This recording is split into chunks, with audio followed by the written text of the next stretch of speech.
Rainbow Six Week 7 here in the NECC. It's St. Ambrose taking on Baker University. They both want to keep it neat and tidy into this 7th week of play. They're looking for playoffs and to only keep their score lines at 1 loss apiece. They need to make sure they can dust off their opponents as we look forward into the rest of the season. I'm Time to Maid, joined alongside me is Fellow the Maid. Fellow, coming into our series, how clean and clear are these teams looking? I'd say Crystal only having 1 loss on their record, and if you actually were to take a look at what we have as casters, their sheet of, tallied records that we have for them, they're pretty much in the exact same boat. They're going to be probably a fairly, even challenge between both teams here, but, we'll sweep our way into Baker University's roster starting out for the night here in the Emergence Division. For their main 5, you've got Cool Volcano, Polamalu, you've got KMBC9 News, pretty funny name if I do say so myself, King Complex, and Strafe Dawn as well. Yeah, and taking a look now at St. Ambrose University, you have Ancient Boot 69, Big Country, Cypher, Gibbon, and Fleegs. Now, I don't know who I favor in this series. Coming into this, they are both, as we mentioned, 4-1. The exact same amount of forfeit wins. They have both lost the exact same team, that being LBCC. There's no real definitive team you say they have an advantage. Yeah, I guess we could go off of... I'm not even too sure, because St. Ambrose, at least for them, I can recall their past. I do know one of their main coaches. If he is still with them, that would be Nukem. But other than that, it has been probably about a year's time since I've actually gotten the privilege to cast these guys in the last season for R6. So it is going to be pretty tough to decide who would want to come out on top in this, especially since, like we mentioned, it's just a carbon copy of 2 teams, basically. But they are ready, so we can at least talk about the map ban just a little bit before heading on into games, seeing where we're actually going for this best of 3, that being Chalet, Oregon, and then followed up finally by Clubhouse. I guess I would just have to go at St. Ambrose here, Dan. A little bit of favoritism, I suppose, since I just know them better outright, but like we had both mentioned, it is going to be a pretty close call. I have to favor Baker for the sole reason that I mainly like the differentiation of names. I have nothing to work off of other than the fact that we've seen the teams play the exact same amount of times up against the exact same teams, win and lose against the exact same squads, forfeit victories, yeah, but Polamalu instead of Polamalu, you have KMBC9 News, like the news station, and then Cool Volcano, alright, that's just straightforward. Yeah. It's a Cool Volcano. I don't know what else to go off of here. I've got to say, Cypher and then his major is cybersecurity. That's really funny, and it almost sucks because he's playing R6 and not Valorant because the agent Cypher. But maybe he's like a Valkyrie main or something. That'd be pretty epic. But before we go in, we have to show off the gloves. You have it, and then we can take them off because it's like they're really sweaty and like small. So for context. So gross. For context, our lovely producer, Brad, aka Peak, his normal alias, decided it'd be funny to celebrate the spooky season by giving us some maid outfits. Now, for context, I am 6'5" and 240 pounds. So buying a maid outfit to be the right size is almost impossible, and for me, impossible. So I had to do a little bit of tweaking with this, but you know what? It works. So now we can go and move on with our regularly scheduled program, but just a little bit more cleanliness, since that is our job now, Dan. There we go. We got another one in. Well, it seems like our bands are about as tidy as we'd expect, I suppose. Thatcher and Jackal, your basic ranked bands. Valkyrie to follow up, not too out of the blue here on Chalet. I don't see anything completely surprising foreseen as our final ban. I'm going to go with maybe a Cade. Mira also a possibility, but maybe a little less prevalent here on Chalet. The final ban is a Mira. So, yeah, that's about as we expect. Well, the site could also be pretty, I suppose, normal, because the bans don't seem all too shocking. Probably going to see a lot of Master Room, I'd say, today. And yeah, well, that just makes sense. It was going to be originally wine for St. Ambrose, but it seems like they want to go to the top floor, at least for round number 1, with a potential emphasis on a roam extension, Cypher is rocking the Mozzie for general drone denial, but typically you want to set up those Attackers need to Mozzie pests locate to and help defuse as assist many bombs anyone as they can. that could be roaming, which tends to be, someone usually like Cypher who has set and forget utility. The same thing applies for Big Country, but they also have a good emphasis on that anchor setup, in particular Ancient Boot on the Echo with those yokais to maybe stop a plant if need be, but that seems to be really their only major set of denial besides those Nitro cells. So if Baker can clear out this roam game in a pretty quick manner, if there even is one to begin with, I could imagine getting ready for that post-plant position wouldn't really be too difficult. My favorite utility is set and forget, because usually I just throw down the ADSs and then run away and never work around them again. 5 seconds to go. But it's still St. Ambrose trying to play around fragging ability, and into this map specifically, it's a little bit of a chaotic map, I think, for Baker. If they're playing into this, of course, it is their selection, so you'd say, oh, they have the favoritism, but it's Chalet. Map 2 is Oregon, Map 3 is Clubhouse. Yeah, the teams picked the first 2 maps, but there's not a saying where you go, oh yeah, Chalet is never played by anybody ever, so it's obvious that X team would have a clear advantage. That's just not the case on our 3 maps today.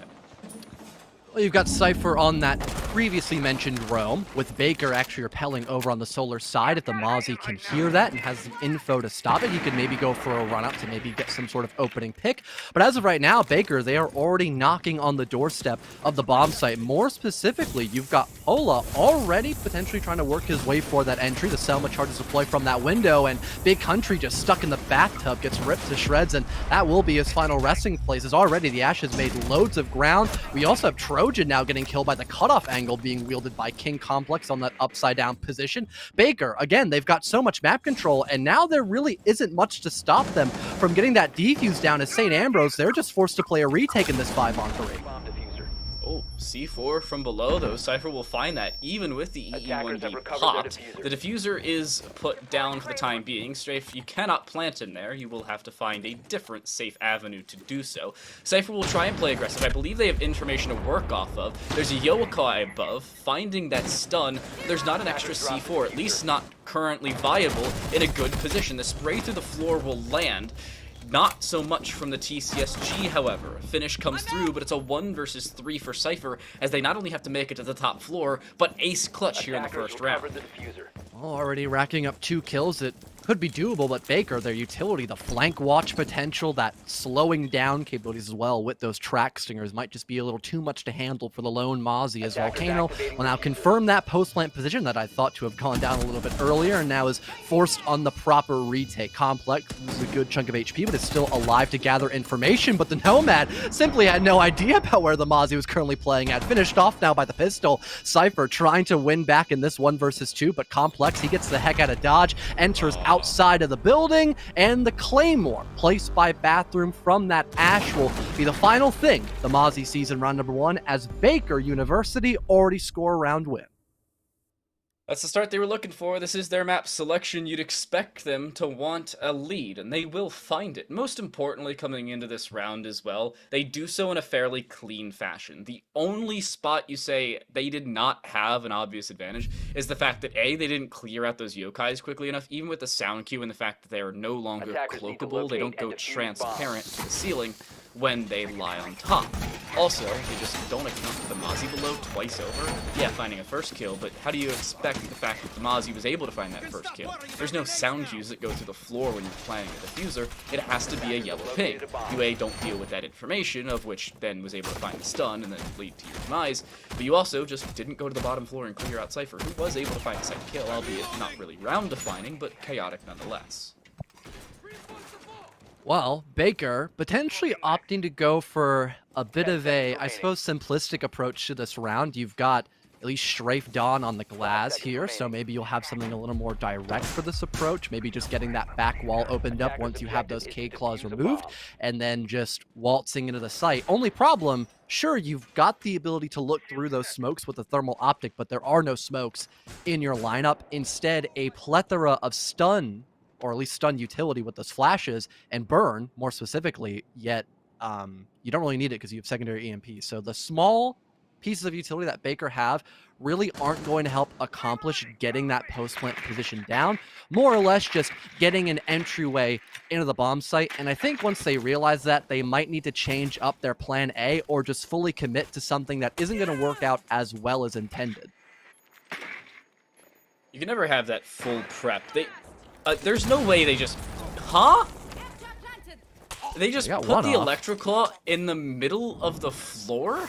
I'm not really sure what the thought process there was, but there's really no way for them to now deal with the exothermic charge, of which is put down with no real response. C4 being prepped from above, Flegs throwing it forward, that just doesn't go far enough. And Cool Volcano will take all of 30 damage, but not enough. They still have the wall opened up. That's a plus. And no secondary EMPs used. So if they want to, more or less, they're probably going to need to now because, again, they don't have smokes for this plant setup, nor an OSA. They're going to have to probably fully rotate all the way around and try to work on the wine walls. And we just caught that.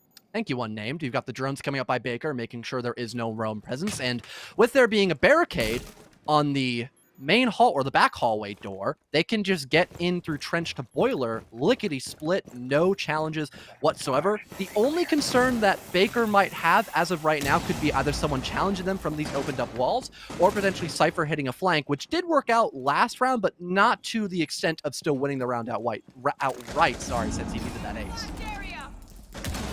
Minute left, here comes the aggression. Palomayu will swing and will actually find the opener. Big Country taken care of. The Jaeger already off the board. There's no smokes available for this Glaz to play around, instead opting for the nades, of which the final one has just been thrown through. Ancient Boot still playing around this blue position, yet to be cleared, yet to be droned most importantly. Fleegs in a fairly powerful position on the fireplace stairs, but they still have yet to be dealt with. Ancient Boot, the VIP has fallen. No yokai drones remaining. Trojan actually looking to swing around the corner. Will find an opener, but will actually still find a second. It's a 1v3 for Cool Volcano with the AK in hand. Will find an opener, but this defuse has to come through and Cool Volcano looks away. Just trying to play for time currently. Still plenty up for St. Ambrose to play for this retake properly. An air jab could potentially kick these players back, but Fleegs is on approach upon it, but still dies. Here comes the flank though by Cypher. The Nomad hears it, the reload out, but the HP just simply not there. And the air jab not even close enough to buy any more time. Still enough seconds left to get that disabled down on the diffuser, and St. Ambrose just simply playing for numbers are able to win round number 2, but it was still a very close call in that post plan. It was too close, and the question now remains, why reload when you have a sound cue as to your flank? At that point, not only does your barrel give away your position, but moving past it, you look and say, wait, why am I reloading point blank? As Gaz once said, for all of you Call of Duty players, switching to your secondary significantly faster than reloading your primary. And now, looking at Baker, well, they've lost their advantage. Back to the top floor goes St. Ambrose. I'm not a fan of this personally. I would have rather gone to the first floor on either site, whether it be the north or south side of the building. I'm personally a Bar Gaming fan, but I know it's fallen out of favor in some patches. I think it's still a top 2 site for most teams that play this map. I guess a good amount is the best way to put it. More specifically, I think the main reason why St. Ambrose were able to win that round is just the fact that they had just a sheer number of people still playing close to the bomb site. So if Baker were not able to win those 50-50 gunfights, then you've got good trade potential, and then you can just simply play for numbers because no one's really going on a retake. But a lot of that could have been evaded by, once again, using the strengths of your opponent's weaknesses, basically, which is the fact that Baker just did not go in a roam clear whatsoever. If you have that hatch opened up in Dining Room more specifically, and have someone like Cypher, who's been the main roamer for your team, play on that hatch, then you can deny that plant, which took so long to eventually shut down, where it still, in fact, got planted, but you just had a stronger retake because of that overwhelming site presence. Now with Baker, again, not going to have too many obstacles to really clear out in this first half of the action phase, they're probably going to get the exact same setup over and done with in a matter of seconds. They just need to burn through a couple of jammers, maybe break those bandit batteries off the wall as well, and get somebody to work their way in through Trophy to head up those solar stairs, and they're going to get the exact same amount of profit that they did in this round, leaning all the way back to round number 1, which was the first win for Baker in this matchup. Odd positioning for those Rotilla claws, by the way. The Electro claws, as most people are known of them. Shots through. Palomayu missing them and will start to shoot out the floor, but is on the wrong side of an unbreakable force. Still wants to break a lot of these batteries. I believe has at least found one, so progress, to say the very least here, for the Baker University side, but it's slow progress. Still a minute 45 on the clock. While yes, they're directly outside of the main site, there are two players really shutting them down should they aggress onto it. They do get that reinforced wall open, so Agent Boot a little susceptible to a possible swing from that position, alongside the double window being occupied, but it's still Big Country, who has yet to find a kill, but may be given the opportunity should it present itself. No one playing on Highway either, so although he's in pretty much a death spot, there's no one here to confirm that just yet. You still need to walk up that stairwell proper, and now with the ace charges fully opened up on that back wall, it's going to make that obstacle a little more cumbersome here for Baker. And speaking of that team, they now have to focus on Cypher as well, who's still alive and well on that roam. Sure, the cutoff is there, but no official entryway has been accomplished just yet by Baker. They still need to get over that final little hurdle, and then they could maybe have a chance of securing that post-plant position. And I think currently, Halu is just trying to make sure that no one can play underneath for that C4 denial that we saw previously. And there's the opener as well. Now bathroom control for Baker once again, and they just waltz right in after getting that control.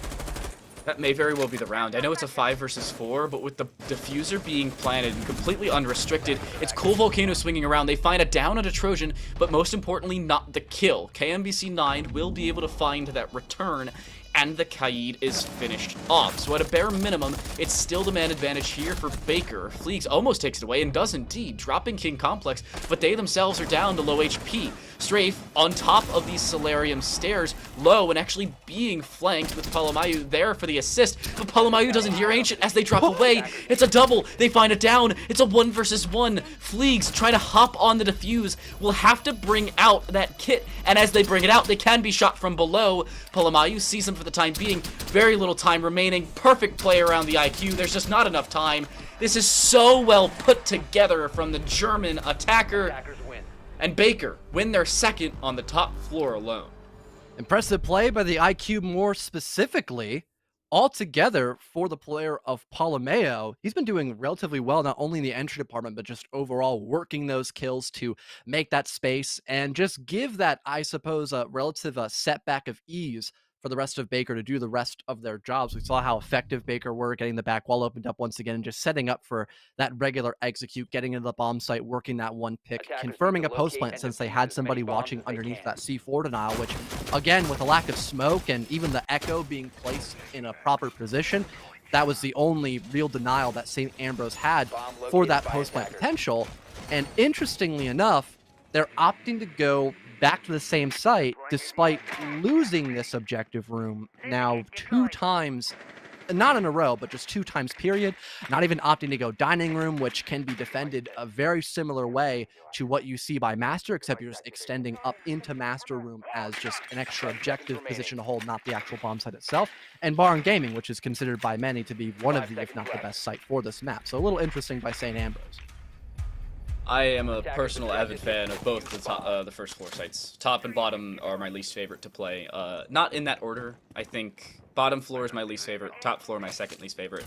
I go kitchen dining first, bar gaming second, and then master office should we win both when I play my ranked games. Albeit, I don't do a whole lot of winning on the defensive side of Chalet, so I'm not really prone to playing master and office all that much, hence the reason that I'm still not all that much a fan of it, but it's still down to why St. Ambrose are trying it again. And if they were completely switching up their operator composition, sure, I'd agree with it. But the Yokai actually worked out fairly well in the first round, they just couldn't find a kill. And then they switched off the Echo. And then the previous round, really nothing found all that much efficacy, at least in terms of overall utility. The Bandit was taken care of because the IQ was on the board. They had the Kaid, sure, but it's just Baker completely avoiding that side of the map, not so much this time around. But they just don't change anything. And, well, we're going to go back to the Binksisms, as I believe you've ever so eloquently called them. Definition of insanity. Trying the same thing over and over and expecting a different result. That's the main one. At least Baker is trying something a little bit more unique. They're opting to go for a library over clear, maybe realizing that St. Ambrose don't like to roam all too much, so they can get a good chunk of the map for free, get this office wall opened up if they still had the ace alive, which was swiftly taken care of by Cypher. If you were alive, though, get the office wall opened up and once again set up for one of those many post-plant positions that Baker have gotten themselves into every single round so far. But this time it might be a little more challenging to do so, as the one issue that Baker has had is their lack of an overall roam clear. Sure, they'll get the map control necessary to execute, but other than that, they don't clear out a lot of the building, and that has been their main issue, almost costing them another player. That impactful person of Palumeo that I mentioned earlier will just narrowly win that engagement against Cypher because, well, he had his back turned. He was trying to retreat. So things are evened up in the kill department, but still, that back wall is not opened up, and just now Fleegs with a rat angle will snipe apart that IQ's HP, and now Baker are forced to get rather linear in this execute. See a casual head-shaped hole at the top side of a soft wall and don't think, oh, there's probably a person there. Unfortunately, Baker fallen because of it, a swing in towards Piano, but Trojan actually finds a double off the back of it. The TCSG reigning true, and now it's strafed in a real 1v4 in a chaotic scenario to say the very least. No EE1Ds available, yeah, 2 drones to work with, one has just been taken away as I mention it, and they have no utility, it's just play off the back of their V308. There's no easy entry onto the site, it's basically just a whole lot of funnels, of which Fleegs will swing and water them down. Clean finish there for St. Ambrose. I suppose 3rd time's a charm. Especially since Baker were just getting in their own head there, it seemed, on that round. The saying usually goes, if it ain't broke, don't fix it. I really gotta wonder why Baker in particular wanted to opt to go for that attacking clear if it just leaves them more susceptible to that roam. If you're at least going over from a solar take into the bomb site, there's only a couple real ways you're going to have to engage on that roam presence, which is either by a run out from, bottom garage, which you can deny with an air jab, and Volcano has been bringing the nomad religiously in this game, and then you've got trophy, which you had cutoff angles for, Claymore's place, so you had that covered as well, and you did so just fine round number 1 and 3. You go into round 4, and you're not able to bring out all that same pizzazz, and it leads you to more angles that will make you susceptible to the roam game, which Cypher, off that roam, wasted a boatload of time and killed your ace. So then you have to funnel into 2 doorways, piano double, and then main balcony, which were both being heavily guarded by St. Ambrose defenders. So good job for the defense to be positioned in such a way where you can capitalize off that lack of a roam clear, but also for Baker, I am a little shocked you wanted to go for something completely different when the alternative would have probably been a lot more successful. I don't think Fleegs know that that's not far enough. That Electroclaw does Does he know? Absolutely nothing. No, no idea. Know. Didn't retrieve it. Has absolutely no clue. We saw the outline of it. The radius is just not far enough. This is a chaotic round. They really only have to take care of one in terms of the far right side on that, perpendicular wall. Flashbang will go through, trying to make sure they can take things out. Secondary EMPs are available for King. They do want to drone this out, however, they're having some difficulties pulling that off. They do throw in a very well-timed Kiba barrier with a Kunai knife, however, well, that's now been taken out and off the board. Spray luckily doesn't come through as they try to aggress in. The smoke was to allow a drone in, but now there's another Kiba barrier there. And Dan, this is a whole minute off the board, and they run away. You have secondary EMPs, Baker. They want to drone it out. No, I'll explain. Okay, you ready? No, I don't want you to explain. The Electroclaw has a radius of 1.7 meters, right? I understand that, but they're on the wall. They're there. They're on the wall. They realize that. They're going to do it again with the EMPs this time. Look. He's going to miss. Watch, he's going to miss. Oh, he's throwing him on the top of the roof. But still, you can just drone from somewhere else. You don't need to just drone it in through the drone hole. They're going to shoot it immediately. That's such a bad idea. Now they only have 1 EMP, and they wasted all their secondary util, but the grenades and, another set of flashes. Baker, you have a whole prep phase to drone out at least a little bit, know what operators are being brought. I understand you want to conserve them for the late round, which is completely standard, but sacrificing, 1 or 2 isn't the end of the world, so to speak, and now you've got this whole other attack you have to try and accomplish here. You have the right tools for the job, but that's if you can use them precisely here, because now you're very short on resources. Balamayu wasn't aware the exothermic charge was being popped, was caught off guard. Wait, that's gonna explode. Oh geez, I need to look away now. Continues to aggress. Smoke will go through, denying line of sight from Connector. Fleegs will take a valiant effort at shooting through, but there's just not enough time here for Baker. They're trying to aggress, another drone will go through. That finds information, just not a kill, nor actionable intel. Spray from Trojan on the backside of Island will be able to find Balamayu, because they just don't drone out the backside of Wine. No easy way in here for Baker. No easy way out for them either, should they get the diffuser down, and that's on the floor. Trojan finds a second, looking for a third, won't be able to find it, but it will not matter. Strafe misses their second nade. The first one would have done damage, but Trojan was already taken care of, and Strafe, you even saw Fleegs, yet didn't react off the back of your seemingly X-ray vision. And St. Ambrose, I'm not going to say they deserve the round, but Baker University definitely didn't deserve to win it. I mean, St. Ambrose didn't overcomplicate and netted them a win. They knew what was going to happen because they saw what Baker did last time that site was in play, and they picked counter ops for it. I mean, that's by book definition of how Siege is supposed to be played. But Baker, here's a little bit of advice moving onward, especially for that bomb site, since this is your map pick. Bring a Maverick, please. They had nothing that's going to stop you from just making a soft line, or I guess a hard line, across the entire back wall that can then just get opened up by a soft breacher. Or better yet, do the rule number 1, the cardinal sin of playing Maverick, and just make like a little hole somewhere else on the wall, which is something you normally shouldn't do, but against an Azami, it's pretty fine. That way you can have a hole to just throw utility through, because it's gonna, the same ADSs and bandit batteries are gonna get shut down by that hole being made by your Maverick the same way a drone hole would, especially when you aren't even bringing a Twitch. So for Baker, they just, I don't even know what to say. They just they got a little silly on round 5. We'll just put it like that. So hopefully next time they ever go against that bomb site, they'll know what ops to bring and how to counter in a zombie, because that was like, wow, that was really odd to see. Well, the quickest they can do so is next week. So on the bright side, we will not see them attack the bottom floor of Chalet, unless this goes to OT. It's certainly possible, given the fact that Baker's only 1 round back, and they are relatively proactive when not on that site. Of course, 2-1 when attacking the top floor, or any site other than that, albeit the top floor has been all 3 of those occasions, considering the consistency from St. Ambrose. It is now Kitchen Dining, however, my favorite site on the map, and because of the dynamics, not only that it offers here for the defensive side, but because for the attack, they can play vertically, and with a sledge on the board, now's the time to do so. C4 will go in, and it will hit absolutely nothing but thin air. However, it's still an opener going their way, there being St. Ambrose, as it's Fleegs to pick up the first. They actually found it through the breach hole, so the C4 may not have found a kill, but it found a rotate and a line of sight, of which that Capcan was able to find an opener and also lose a return.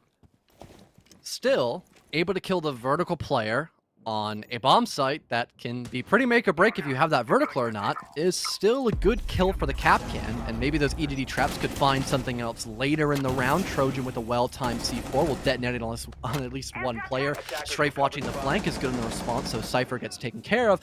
Baker still now have no real options to once again enter the bomb site properly. You had the Selmas going off, but again, the C4 by Trojan stopped them from even fully opening up the hatch. You only have a kill hole to work around it, but hey, at least Complex is able to net a kill from that angle.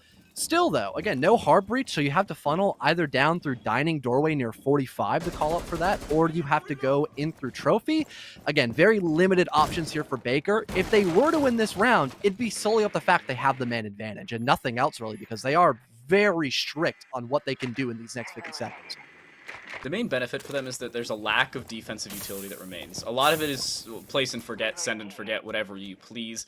Some of it being the Capcan traps, is something that Baker does have to worry about. Fortunately, they have done their due diligence, crossed their T's, dot their I's, and thrown in their drones to find those EDDs. Well-placed air jab, however, it's Ancient down below, who's actually caught by the air jab on the bottom side. Luckily, he's able to recover themselves because of how quickly they were sent up against the wall. The issue now remains, it's a 1v3, and site control is theirs, playing around their man advantage, and now, with Ancient Boot left alone, they have to retake the site through the exact same closed-off corridors. And by the way, Cool Volcano, that Capcan trap was pinged out earlier, yet you still walked straight through it. Well, 30 seconds remain here in this post plant. Ancient Boot trying to work against the info that's been gathered pretty successfully by Baker overall in this round. Will have to now trudge down that very terrifying stairwell I had mentioned previously for the attackers, but now used to their own benefit. 10 seconds been burned off the clock once again, and Ancient Boot still trying to work some sort of pick during this 3v1. He's got no info. Don's there to just greet him from the backside, and Baker win a pretty important round overall in their first half. And for St. Ambrose, I loved the aggression that they had in the early round, but one of the issues they had was it was only really Fleegs getting that aggressive besides the Nitrocell plays underneath. And what happened was once Fleegs had died, somebody else had to retake the top floor because nobody was there to assist him, and they wanted to make sure Baker could not utilize that vertical or get the hatch opened up. If you had someone there from the very get-go, besides someone just lightly lurking between, I think it was either library or the games room, you probably could have had Fleegs stay up there for a whole lot longer and maybe find more than just that opening kill and the C4 kill. That might have been the round win altogether. But again, because St. Ambrose overall in their defense just lacked a major roam presence, once Fleegs was gone, it was pretty much just the home stretch there for Baker, despite losing two very important operators in that round. Overall, it seemed like a quick round for Baker, and Baker actually going to Master Office as well now on the defensive side. Some outliers for them compared to what we saw for St. Ambrose on this top floor is the fact that while, yes, the Kate is on the board, you're bringing a Legion and Alibi combination. Neither of those two operators were played whatsoever for the defensive side of St. Ambrose, which is a little surprising considering at least the efficacy of the Alibi, albeit Legion really a pocket pick. And speaking of the Alibi, there is a spawn peek. Out the main door, Ancient Boot is dead, most likely on top of the rock, and look at that. That's exactly where they fall. Already losing your buck. No semblance of soft breach remaining here for the attacking side. Other than, if I look at it, you have DMR and Selmas that you don't want to use for soft breach. Let's hope St. Ambrose aren't going to have to deal with any major challenges throughout the rest of this early round, so they could maybe get that back wall opened up still.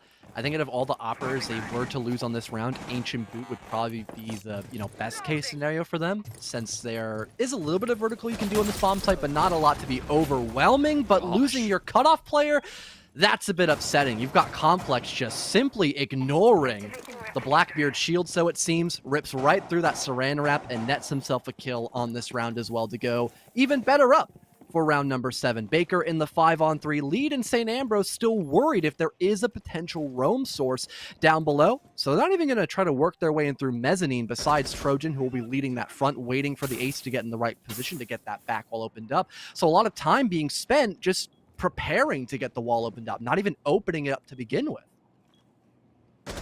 And the prep may just be all for naught. The issue still remains, while yeah, they can get that wall open, they still don't have a clear opportunity onto the site other than just behind the half wall in default. There is still notably 2 C4s available, one of which can be used from that bottom floor.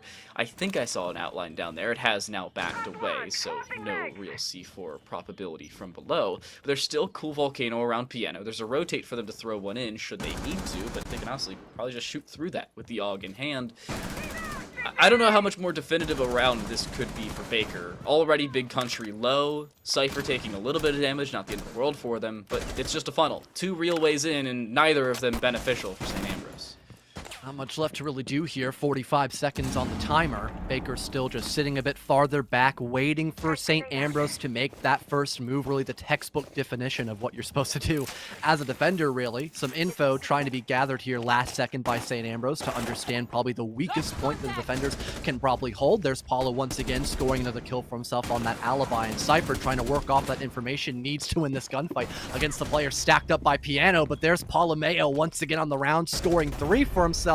Almost 4, but Don denies it for himself. But still, the round win to boot for Baker, done flawlessly as well, as there just wasn't really much St. Ambrose could do in that position because they just didn't really have any potential to clear out those positions like Piano or even Offices, despite having that wall opened up.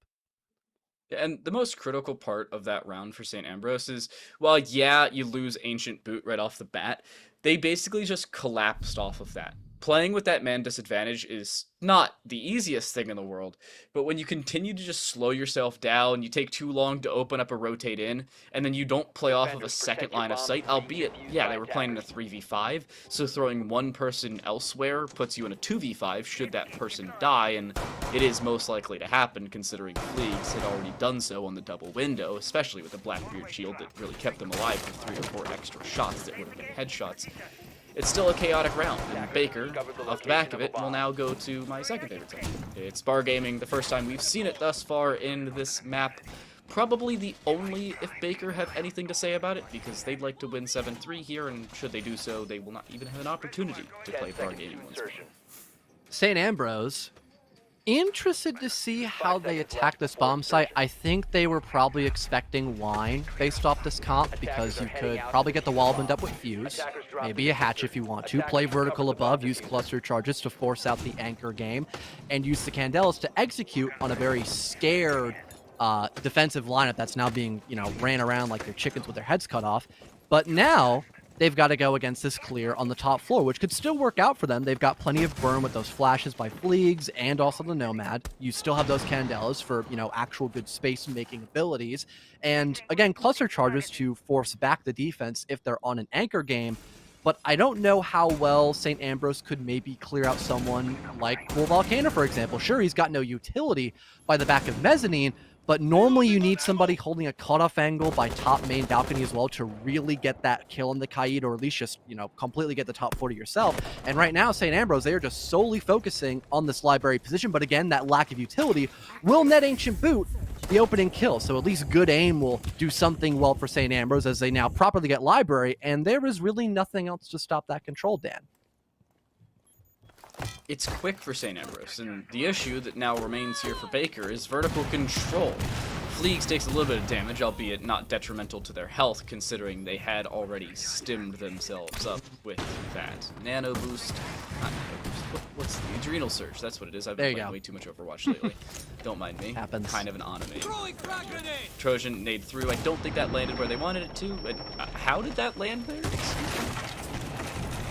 Well, guess we'll move on from the Ubisoft moment we just saw. Here comes the Candelas flying out. Might be only a matter of time before Big Country tries to enter the building, perhaps. Fleegs up above will score himself a headshot on the King Complex.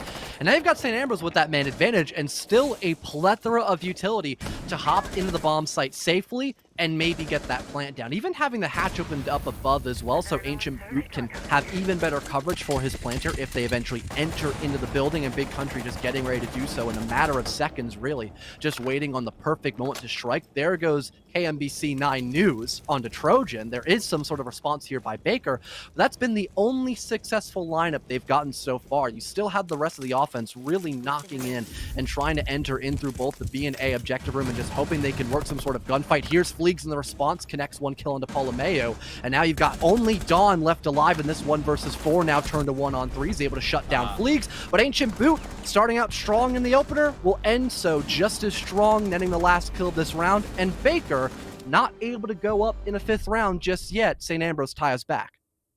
And bringing it back in such a quick fashion was really important for St. Ambrose. You go down 2 rounds on the defensive side, or, well, on the attacking side, facing the defense of Chalet. There's no easy way to come back from that, by any means. And now it's back to bar gaming for Baker. They apparently don't like the top or bottom floors either. I can't particularly blame them. Well, they don't like kitchen dining nor the bottom floor, I suppose. But bar gaming a second time while being honestly demolished in the previous round, I'm going to say a little bit of a questionable decision from them. They also don't make too many changes. I do like the addition of the Vigil on the board, the Thorn as well, but it serves a similar purpose to that of King Complex's Goyo in the previous. So I suppose 3 operator changes. The majority of the team switches, but similar roles are being accomplished by at least 2 of them.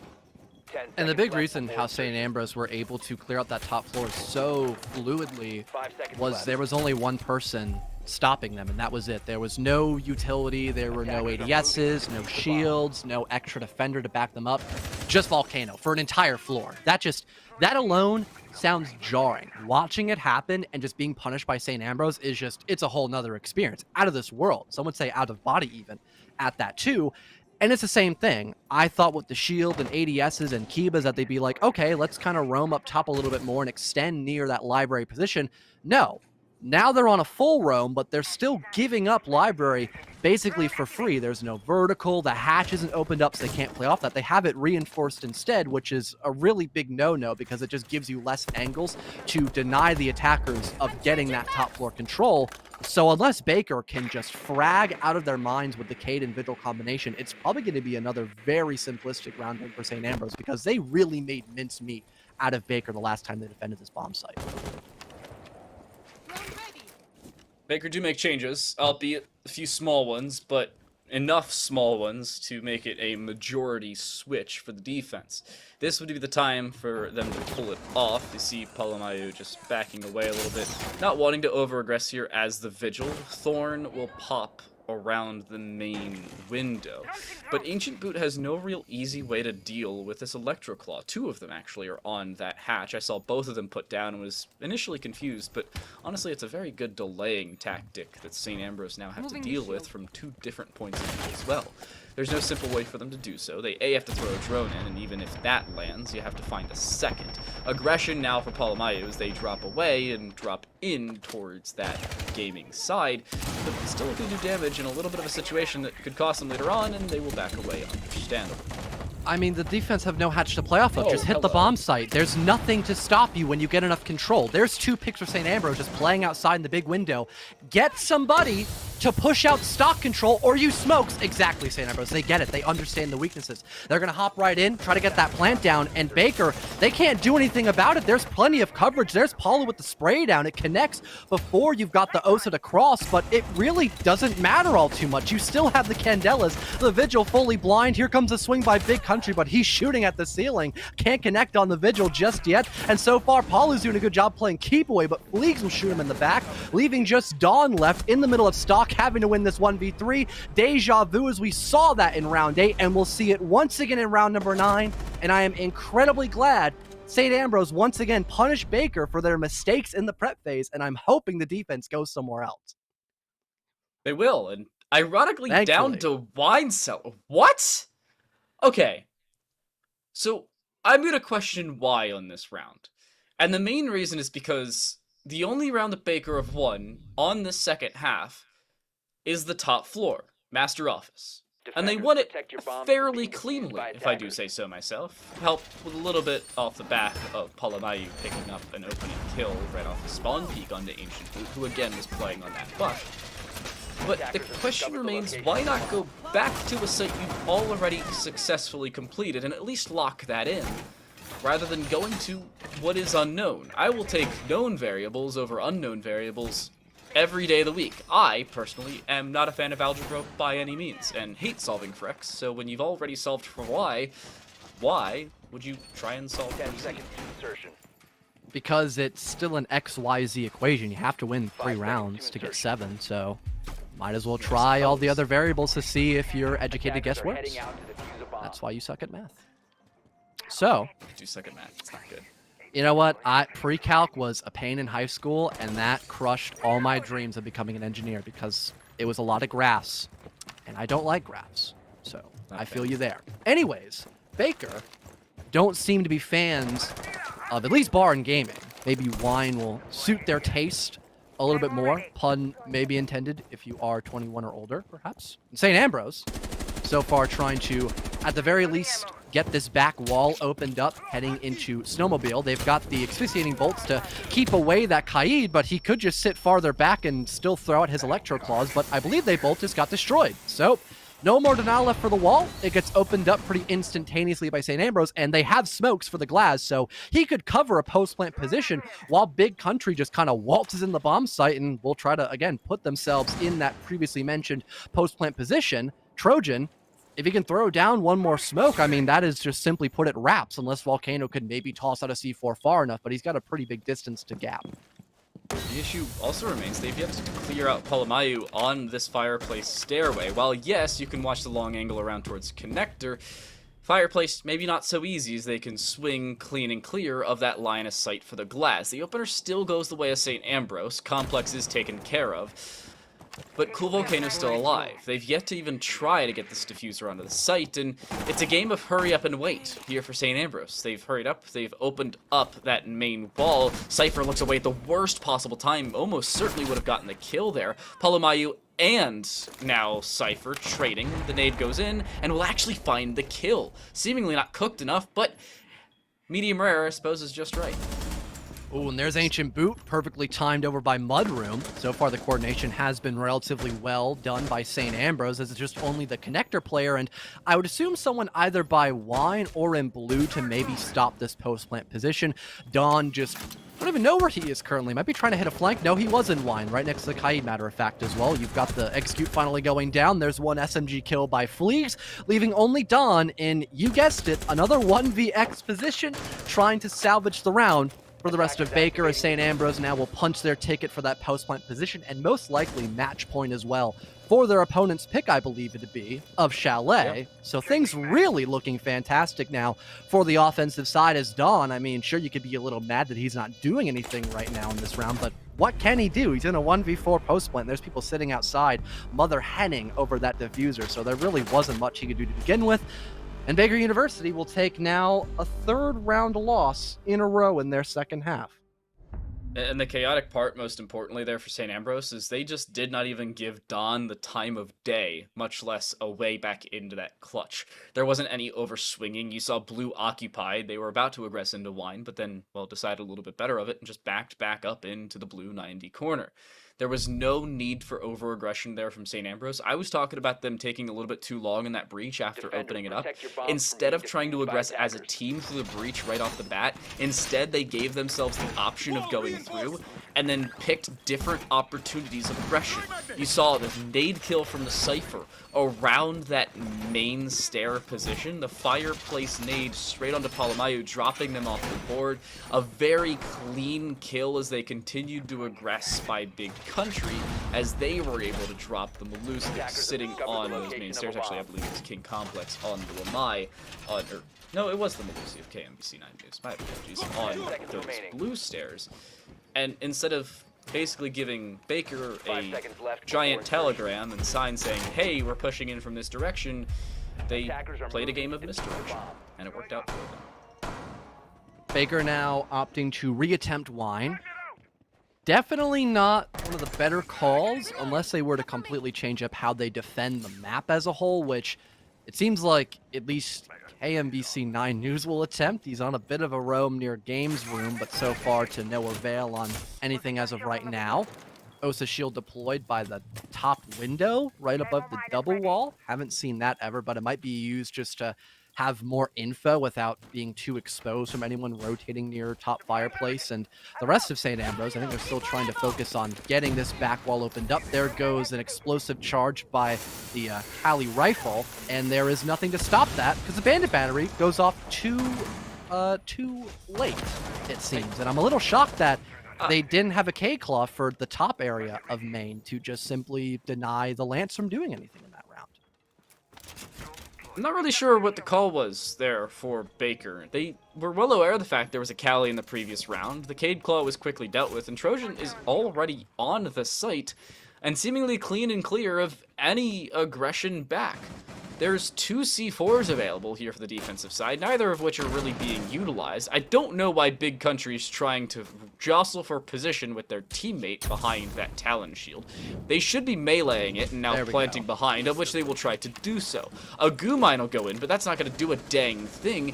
Big Country will get the diffuser down. It's been less than a minute, and they've taken no damage here on the attacking side. A smoke will even allow them to back away. Yeah, finally a kill goes the way of Baker. Palomayu actually finding a double from the top side of the window. A C4 even to follow up, but luckily that's shot away as Baker continued his retake.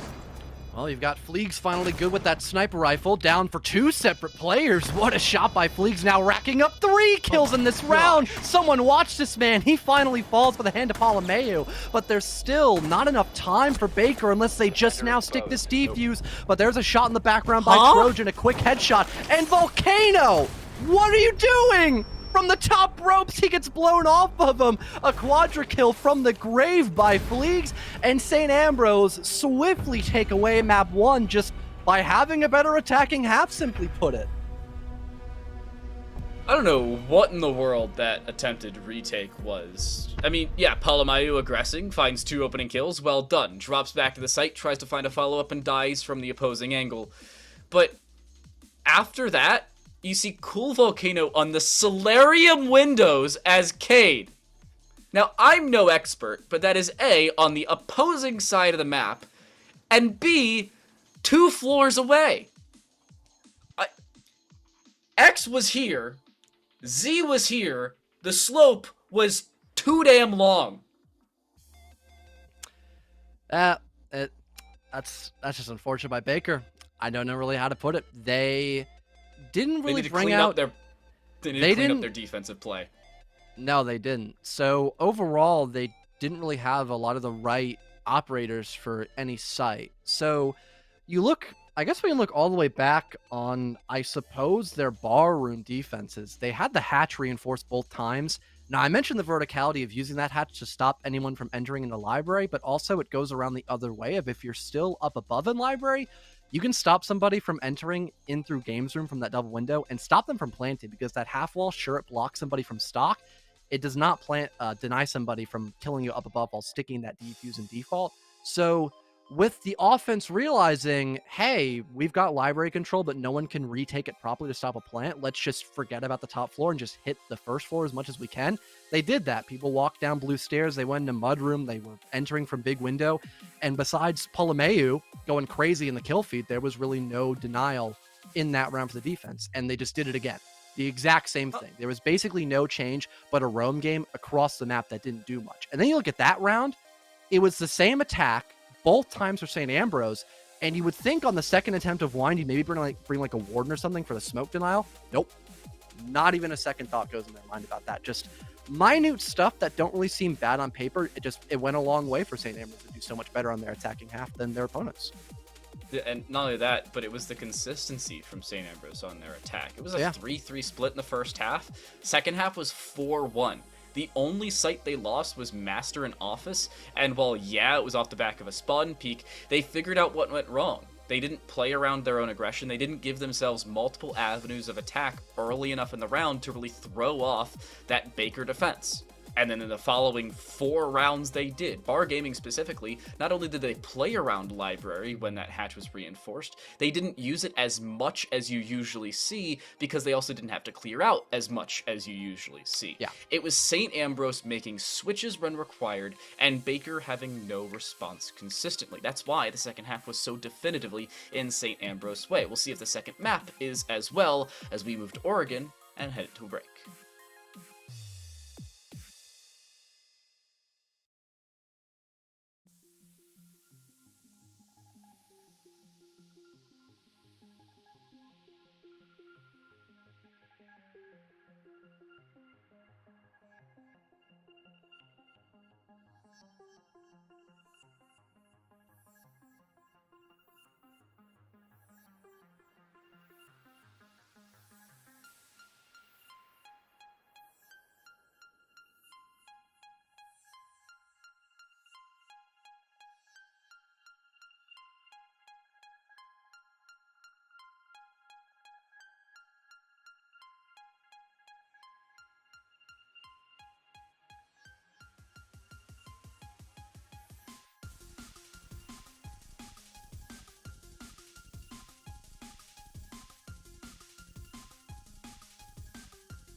Welcome back, everyone, to the Made Madness. My name is Fel the Made, joined here by Time to Made once again, and we've got Oregon on the drawing board in a couple of quick seconds. But to relap as to what we just saw a moment ago, you had St. Ambrose winning their opponent's map pick of Chalet, and they get to go to their own domain of Oregon, like I had just mentioned.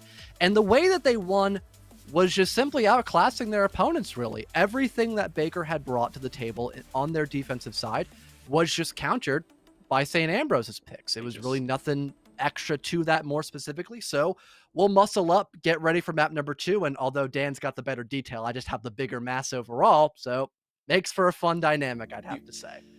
I mean, it does help that you happen to be 6'5" and like 80 pounds heavier than me. Yeah, and I used to work out, so it's like kind of there, but some of it's atrophied. I didn't. Yeah, we're just looking to show off how St. Ambrose was flexing on Baker. True. That was going to be my joke as I came back into things. But St. Ambrose into Oregon will look to continue their reign of gym dominance, I suppose, and it's down to Baker to respond. Baker will start off on the attacking side. Wait a second. Is this Baker's map pick? Can we get a note from production on whose map selection this is? Considering No, this Baker's is Oregon St. attacking Ambrose side. pick. Yeah. So Baker chose the attack? Based. Did I they mean, that forget was to their go to the better gym half, technically and- speaking. I mean, barely. I don't know, a 4-1 split against you to a 3-on-3? That seems a lot better, 3-on-3 wise. It was attack of Chalet, though. You're expected to at least tie things up on the attack of Chalet. But not just do like really bad on the defense, though. Yeah, it's true.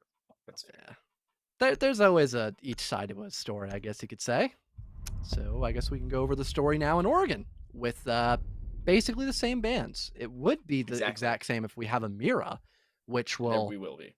Yeah, it'll like 90% likelihood of that happening. So just going to go write that down in my notes now. Speak now or forever hold your peace, I suppose. I am a little shocked that Baker are the ones to actually ban the Jackal because they don't really roam clear a lot. There's the Mira ban. So if you have a Jackal, that's going to speed up the roam clear that you would want to try to avoid, because you can't just forget about something that's happening actively in the round, because if you do, you're going to get flanked, which Cypher did a multitude of rounds, and some of those flanks actually guaranteed St. Ambrose a pretty strong advantage to sometimes get them the round win altogether on Chalet. So I really think it's a bit of a self-slap on the wrist to remove Jackal, because that would probably help your campaign in terms of ignoring the roam as much as you can, because once a defender gets located by some sort of info, they usually have to get away from that roam anyway. If I pretend the problem doesn't exist, the problem doesn't exist. That's the thought process for Baker, I suppose, on the attacking side. I'm also not a fan of that Jackal ban. It does leave the Nook available, but we haven't really seen a Nook. Actually, we haven't seen a Nook at all. It's not like we haven't really seen a Nook. We just have not seen one, period. Also, a little surprising in that first map, I have to say, was the fact that Baker's lack of a roam clearance really only hurt them in later round scenarios without true flanks coming in. It was really more just a roam playing verticality rather than actual flanks playing in their favor. Baker actually was the one to try and play towards flanks, and it worked out for them, albeit in the only defensive round they picked up. So possibly that's the reason they ban out the Jackal, because they want to try a few flanks of their own, albeit here on Oregon a little bit more difficult, especially with normal drone placements and the fact that St. Ambrose has a fairly decent roam clear of their own. Well, Baker potentially opting to go up and through Master Balcony from the very get-go. You've got Polomeo probably using an Ash Charge to play for vertical underneath, and there it is, perfectly timed. It breaks one of the two Bandit batteries, but there's also a Cade Claw, so you're either going to need that secondary EMP, or if you were to have grenades, you could toss one of those bad boys out, and it would remove both the batteries and that Electro Claw previously mentioned. But still, something is, of course, better than nothing. And just now, 9 News will get his way up to the top floor near that balcony and break a cap can inadvertently as well. So for St. Ambrose, they're probably pretty aware as to how Baker are trying to attack on this round. And if it only leads to that closet entryway for the offensive side, St. Ambrose probably have more than enough utility to probably just deny those 2 entryways of Trophy Room and Closet to make sure no one can actually get into the bomb site to get that plant down if need be, since Baker have been trying to stick that defuse almost every single attacking round that we saw going back to Chalet. we just saw KMBC 9 News open something. However, I don't know what. You'd have to presume it's the master entrance. I'm pretty sure it is, considering the drone in. And yes, they have indeed opened at least one side.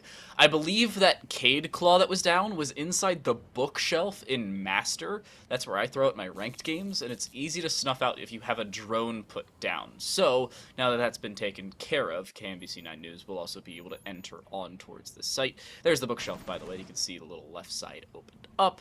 So, the Cade Claw is dealt with by attack. At least the due diligence is there for Baker, and they have an avenue on, but still 60 seconds to work with, and KMBC 9 News actually taking a decent bit of damage as they swing, courtesy of Ancient Boot, who is just waiting on that far attic side. The ADS even catches that air jab. No simple way in here for the attack, and there's still that lurk in the Kaid with the TCSG on the other side of the wall. They still have yet to worry about. C4, a little bit premature though, will cost them that element of surprise.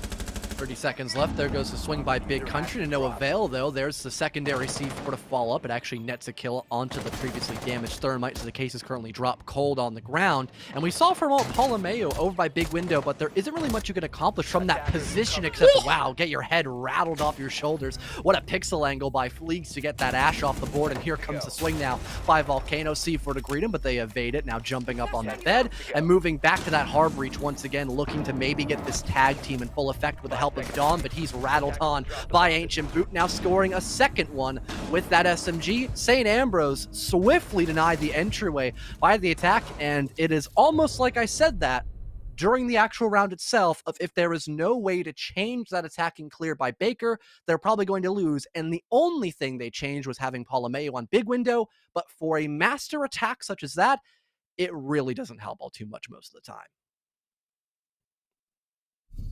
And now St. Ambrose already with the opener. They'll head down to the supply room, and the question now remains for Baker is, what do you change? Flexibility really wasn't their forte in the first map. That was honestly the main reason that their defensive side fell as quickly as it did. Their attack not as susceptible to it, but it was St. Ambrose really with the response to Baker's early aggression that made it that 3-3 halftime split. I don't see that becoming the case. With Baker starting off on the attack and St. Ambrose's defense a little bit more prevalent, especially here on Oregon, that is A, their map selection, and B, the defensive side being a little bit more favored, you look at it and say, this should be a little bit of a better first half. Probably 4-2 or 5-1 if I had to presume. The only issues would really arise for St. Ambrose is when they head to that tertiary bomb site of whether it be A, meeting Kitchen, or the lesser chosen B, quaternary bomb site, technically, meeting, or Kitchen Dining. So the Monte now in play by Dawn. I can't say I hate it, but it's going to be really challenging to use correctly on a site like Laundry. I think the idea is they go, I don't even know where Dawn's going to want to play on this round. It would either be like back stairs or potentially double door heading into bunker, but Dawn is just on a solo mission right now, rappelling on the side balcony. On aim, can you go up like one more floor? I think he's like on the weird little, like, yeah, there he is. Oh, he's helping to clear out Big Tower. That's a bit interesting because if someone's on T3, the Montaigne is not going to be able to do all too much from that position. Luckily, no one is there, but it would, again, more or less be to maybe help deal with some of that roam presence and, again, try to get backstairs controlled. Right now, Dawn, not being the main spearhead in this attack, will be a little silent for right now, but at least Baker have the reassurance that they have complete control of Big Tower. It's just for a basement floor bomb site attack, having that control normally doesn't accomplish much. And it's really presumed for you to have that big tower control, albeit most of the time you gain it from green rather than T3 or T2. Cypher, trying to play aggressive around the backside of stage, does not want to over-aggress, especially here. You can get caught out relatively easily, but they'll back out with their life for the time being, and there's really no return on aggression for Baker. They have a Montaigne on the board. They do also open up a breach for a rotate in towards this side, but they waste a concussive blast from the lifeline, or an explosive blast from the lifeline, I suppose, and Cypher, who had backed away from meeting, actually re-aggresses towards the backside of Kitchen, finds the opener, and interestingly enough, instead of falling back to the site on low HP, goes to the top floor. I'm curious to see how this will work out for him. They have a minute left to kill. not much time, to say the least, for Baker when they don't have any hatches opened up or really any entryway into the bomb site. And they're down on a player, more specifically Volcano, no longer alive. And the main issue that Montaignes tend to have is they're usually a gun down. And once again, Baker will be off of a couple extra weapons because Cypher will time a flank just right. And there's the problem with not having that proper roam clear you tend to see so far with those Baker attacks. Paulamea will try to work his way up above to maybe silence out this Capcan, but Cypher has already done so much in this round. It's not going to matter if he dies at this point. There's only 30 seconds left to work with here for Baker, and they're still down a plethora of weapons. Paulamea finally gets rid of that Capcan, but again, you only have 20 seconds to work off of, and Fleegs is denying you of entering in from Laundry Double Door, where there currently sits 2 attackers now looking down the barrel of Trojan. The Montaigne just sprints on in, trying to evade the toxic fumes. Ancient Boots kills the lurker, Paulameo, leaving only King Complex left alive, and she is struck down by the exact same TCSG that killed the Montaigne. St. Ambrose now 2 in a row, as Baker just seem out of their element on Oregon. It's down to, again, St. Ambrose reaggressing based off of their own utility and the lack of information from Baker. You were talking about the lack of a Jackal.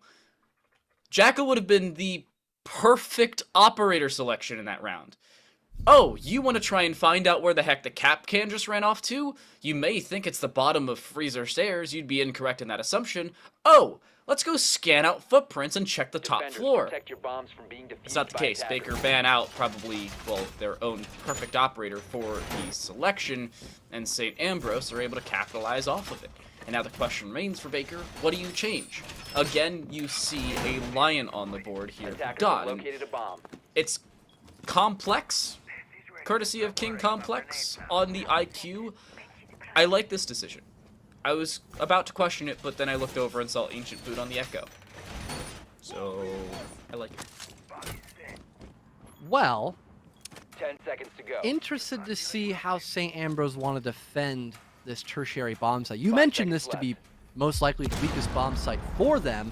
That's mostly because that's the statistic for every other defensive team that plays this bomb site, hence why it's usually saved at the very end of your rotation.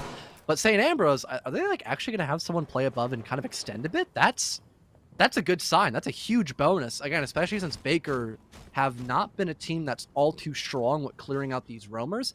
That could really benefit St. Ambrose to a very big degree. Not only just, again, having that extra insurance of maybe working some sort of opening pick in the first round, but also having some proper denial for that post plant. Since they're not going dining room, it's not going to be instant access into the bomb site. And again, if Baker just refused to clear out that top floor, St. Ambrose, if they make some vertical during the prep phase or right now and they figure out how Baker are attacking, they could easily stop the plant from going down. Not with those Yokais, not with those C4s, but just having better angles on where the diffuser is actually going to be put in the ground.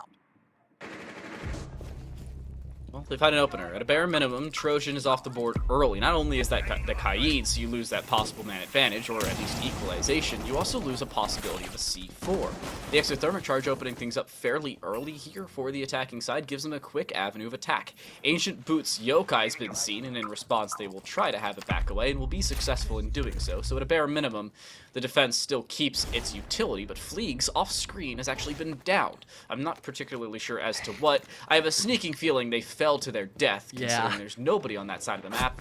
I'm a little confused here for St. Ambrose, and it will probably cost them the round. This was the site I said they'd probably have issues on, and it is indeed. A 3v5 retake with Fleegs on 1 HP and no utility left over other than an impact and an ADS alongside a bulletproof camera, the latter two not mobile pieces of secondary utility.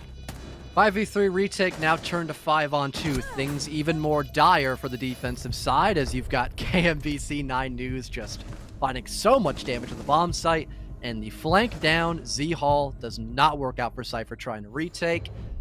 Having that, I don't know what it is, what teams reinforcing hatches that should usually be left open, but St. Ambrose, if they had that hatch opened inside of Kids Room, they would have easily stopped the plant from going down. Baker would have had to have either went up above to kill the guy playing on that hatch, or they would have had to have completely rotated into backstage and plant there instead, or even split, where there were still defenders waiting for that play to potentially happen. So having that single hatch reinforced just made your life 100 times more difficult for St. Ambrose. But a 2-to-1 split on your defensive side is very common.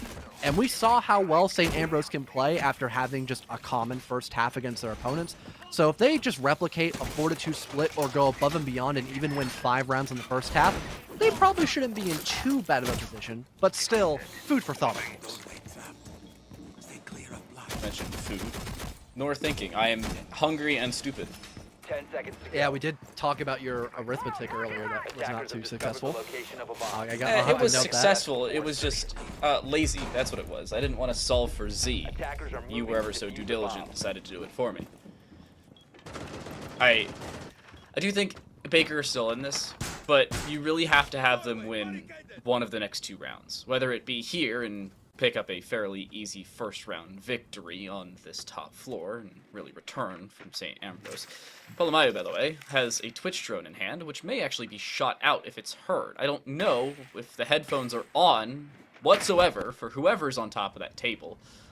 They need to turn their headphones around because they're looking the wrong way. And because of it, they've already been able to open up the wall. By the way, that's where the Electro Claw was. I thought it was in the back corner. Turns out it was just taken away off the back of a ping, and, well, you've even more pings coming in from King Complex as she picks up the IQ once more. Pretty creative, though, by Baker, yeah, to bring out the scanner to help assist where the Twitch drone needs to go. I gotta like that combination, but something a little bit more on the enjoyable side, but you normally don't need that if you're gonna just bring line with the MPs. Definitely overcomplicating things, I'd have to say, and yep, there it is. The pocket EMP for good measure will help assist the Thermite to a degree where they get this back wall opened up. And now they have very limited utility if they were to rotate somewhere else, but I doubt Baker will do so, besides maybe having someone going on a big window once again. Here's the C4 toss-up. It hits the wall and bounces right off of Palomalu. Down goes the opener once again to that Twitch. Cool Volcano was there with the trade, but once again, it's just 2 entryways for Baker, and now they've lost that equalizing pick they fought for a moment ago. The question, again, remains for Baker, what do you change now? Now that you've lost everything that you really had for an advantage, can you switch things up? Ancient will swing around, will look to take out the drone that is now hopped into Attic, and Big Country being seen. Ancient now just the same.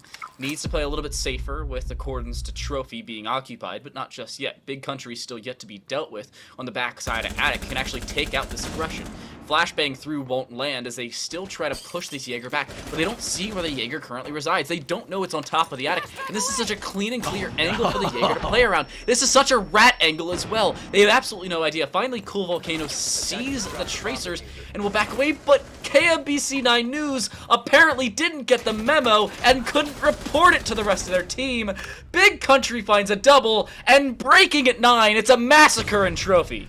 Oh man, I don't even think we're gonna be able to get the full news report on site. There's just cops everywhere wrapping this up with yellow tape, and it's for the yellow/orange team to net another round win off of that top floor bomb site. St. Ambrose now bring it up to 3 heading in around number 5.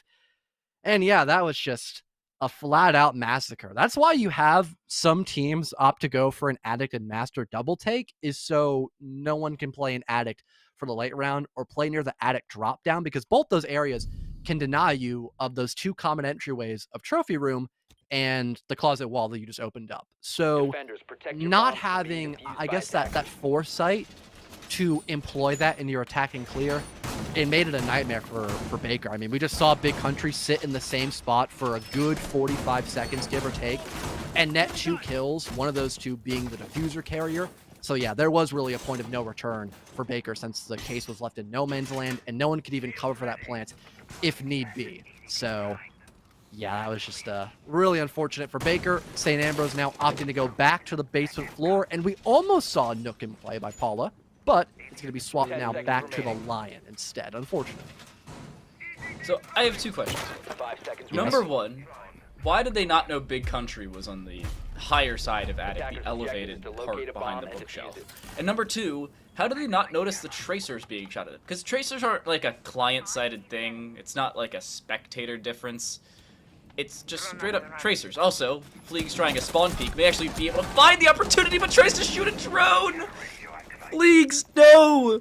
When you see a drone, you take a shot and you back away. You don't shoot the drone. Perfect bait, and Baker find an opener. Oh, and he's just in. Thank God they had the rotate reinforce, but in 40 seconds, not even, you've got elbow clear. That is a record, especially against the smoke. And they didn't even need a blitz for that. That is just unprecedented. Baker, pat yourself on the back for that one, but oh my goodness, Fleegs went for a gamble that he should not have as smoke. So much stall potential now gone, and such an important part of the map removed as well. No one's by pillar as well to force anyone back, so it's even more map control for Baker, and that might just be the dinner bell for Baker. They are ringing it off in the background, and they are just about ready to hit the site completely. Whoa! Oh no. NBC9 News just gets TK'd, so at least there's still a way back into this, and there's still 2 C4s available. Cool Volcano hit with EDDs and dropped. Cypher on a flank drops Palomalu, and the drone won't find anything. Still Cypher on this flank. They have to worry about that. Not only that, but Cool Volcano doesn't actually get picked up with that Adrenal Surge. It's a 1v3 for Dawn, left alone, no easy way to walk in, and Cool Volcano, no easy way to get picked up, because should a sound cue be relayed, Cypher will almost certainly swing, a smoke will be put up for them to be relegated from that position, but a C4 thrown forward will actually land onto Cool Volcano through the wall. Strafe still walks forward, but Big Country proactively swings rather than reactively reacts and, well, is able to find the kill off of it. Chaos ensues once more, and St. Ambrose capitalize off of it. Oh, just the fall off of that round for Baker. Just wait, hold up. I'm being told by Unnamed that there was a mute jammer. That's a thing? Yeah, that's a thing. Fun fact. Okay, so apparently mute jammers stop adrenal surges. I knew it was like phone calls and stuff. I didn't know adrenal surges were included in that one. Thank you very much, Unnamed. For all of you curious as to the reason why Cool Volcano was not retrieved without adrenal surge, I thought it was just poorly timed. Turns out it was expertly denied, unintentionally so, prior to the round starting. Okay. Well, now everyone just got a little smarter in chat too. So you're welcome. They're not just here for the visual enjoyment of us in maid costumes, and they learned something as well, so it's pleasing for the brain. Anyways, I talked about this earlier. Even if St. Ambrose were to lose this upcoming round, a 4-2 split would be pretty darn good for their first half, but to really seal the deal, they'd want to get the 5-1 split. They want to make sure that Baker, they are completely battered as a team, and that they don't have a lot of chances to redeem themselves when they move around on that defensive half. Unfortunately, Unnamed, remembering that I made a point about that hatch, goes back to see if it's actually reinforced, and it is. So St. Ambrose, they're going to have to be a little more aggressive in terms of this roam play, and not only just from the dining side, but also playing a bit closer towards small tower. Fleeg's doing just that with the assistance of those Kibas, and also Ancient Boot, who's not too far away as well. And I was going to bet my bottom dollar that no one's going to clear out this Azami from the top 4th position, but actually, Palomalu wants to do exactly that, and really has nothing to push him away now that that Kiba's gone. It's an odd setup, however, for St. Ambrose. Fleegs is still on the top floor, wasting absolutely no time sitting up here. However, Dawn playing behind debris, of which is mostly client-sided, will cost Fleegs a little bit in terms of their life. And a lot of it, I suppose, considering they're dead. Ancient Boot taking a decent bit of damage right off the bat will have to back away and hide for the time being. Cool Volcano, again, not looking at a doorway after being downed and dying in the previous round because of explosives, still does not learn from their prior mistakes. He shouldn't die this time. That would have been even worse, having the Nomad gone when you have an opponent. Really funny.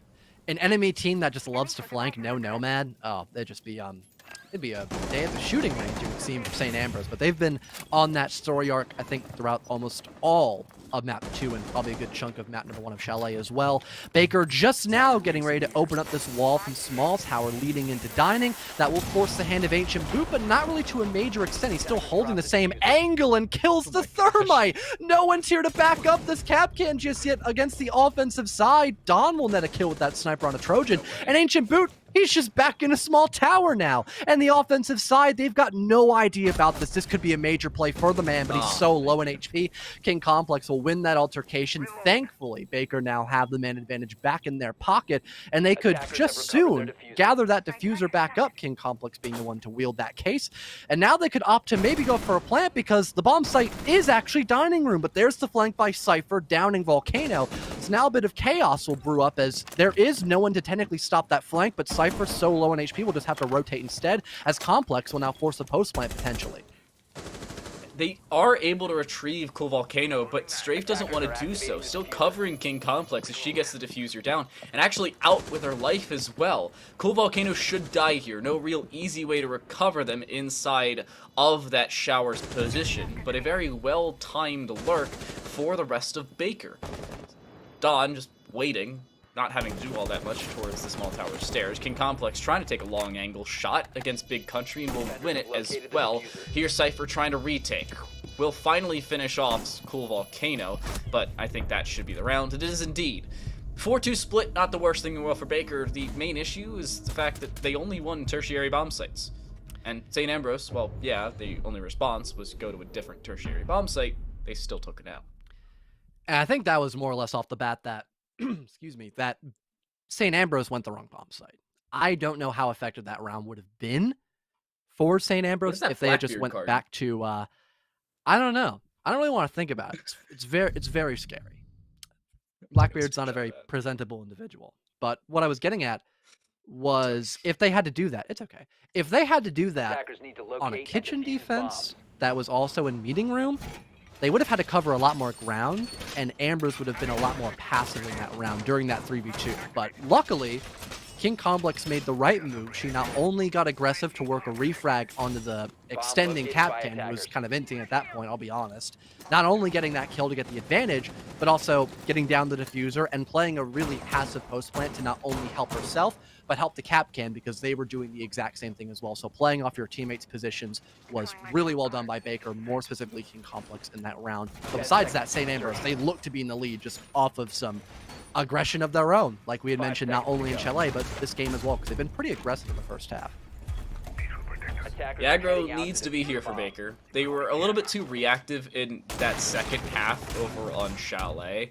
And the question now puts forward, does St. Ambrose play a little bit slower than honestly we saw back on Chalet? Or do they continue with that aggression? I feel like the latter should be the correct answer, but Baker may be looking for aggression of their own. Knowing what didn't work in the past could lead you to switch up to see what now works here in the present. Albeit that flexibility really wasn't there on Chalet, but now that they had that really full half plus a 5-10 minute break to divulge what has gone wrong, they may now have a response. Coal Volcano looking to play vertically down into meeting. This is not an angle to play into T2, rather to play vertically down rather than horizontally across. May not be overall round changing though. Fleegs will take a, I believe, 9 or 11 melee shots at this castle barricade. It changes with every patch, but they will take it down after that kind of like seemingly so, and we'll drop Dawn as well. So drops the castle barricade and then the castle himself. Opening kill.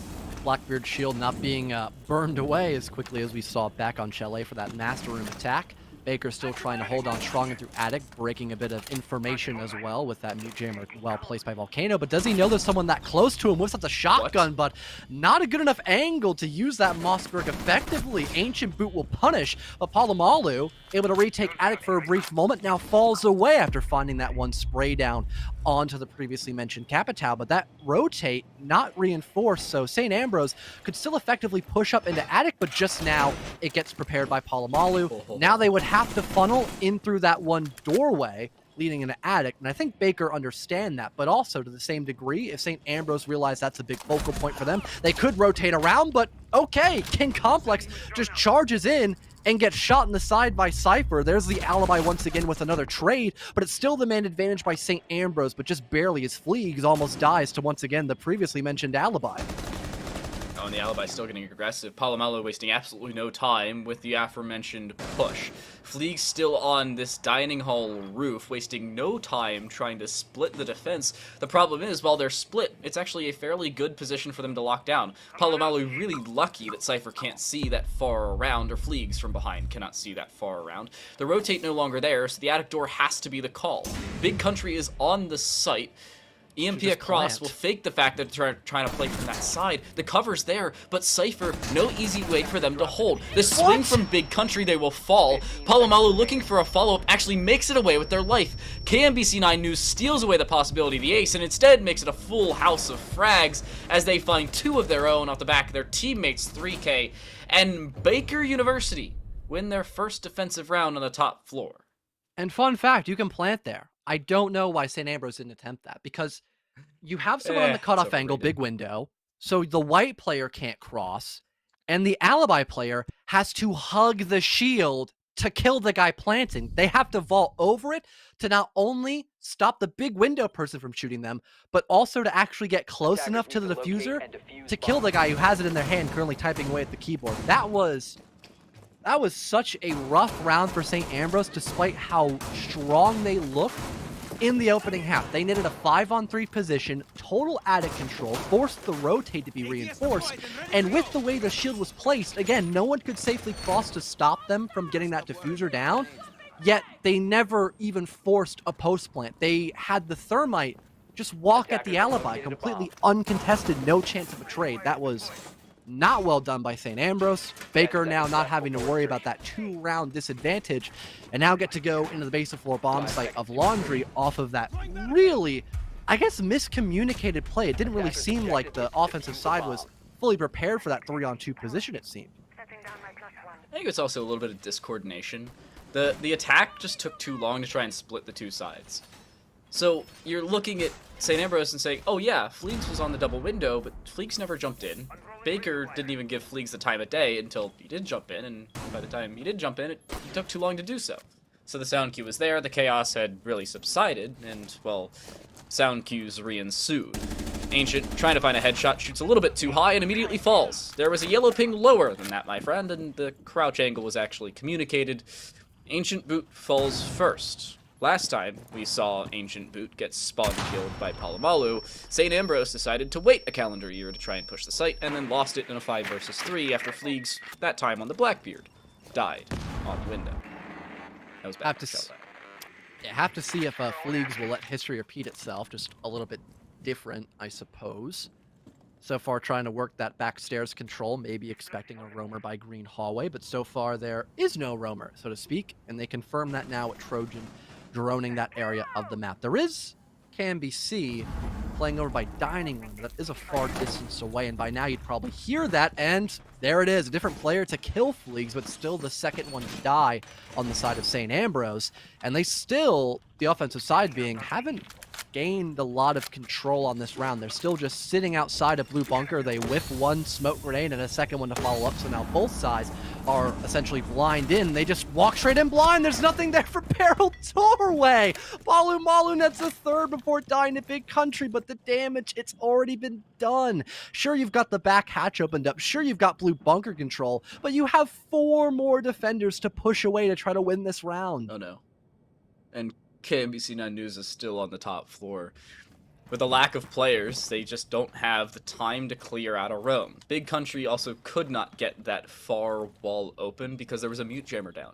And there's no utility left over to deal with the mute jammer. You can't place the exothermic charge high enough without repelling, so no simple way to get that put away, unless you find a very far corner, and I don't think that Baker's going to allow them to do so. It's an M249 and a 5.56.11 to try and win them the round. It's down to the M249, having to deal with a topside flank in KMBC 9 News, alongside 3 players on the site directly. Trojan will swing onto 1. Don takes a decent bit of damage, but is still in this round. The Mossberg clothesline from point-blank range, however, will come through, and Baker capitalize off of a carbon copy round from back on Chalet, have Palomalu pick up an opener across onto Ancient Boot. Fleegs follows up with a death of their own, and in the 5 versus 3, St. Ambrose are torn apart and drop the attacking round. This time, it's to allow Baker to tie us up.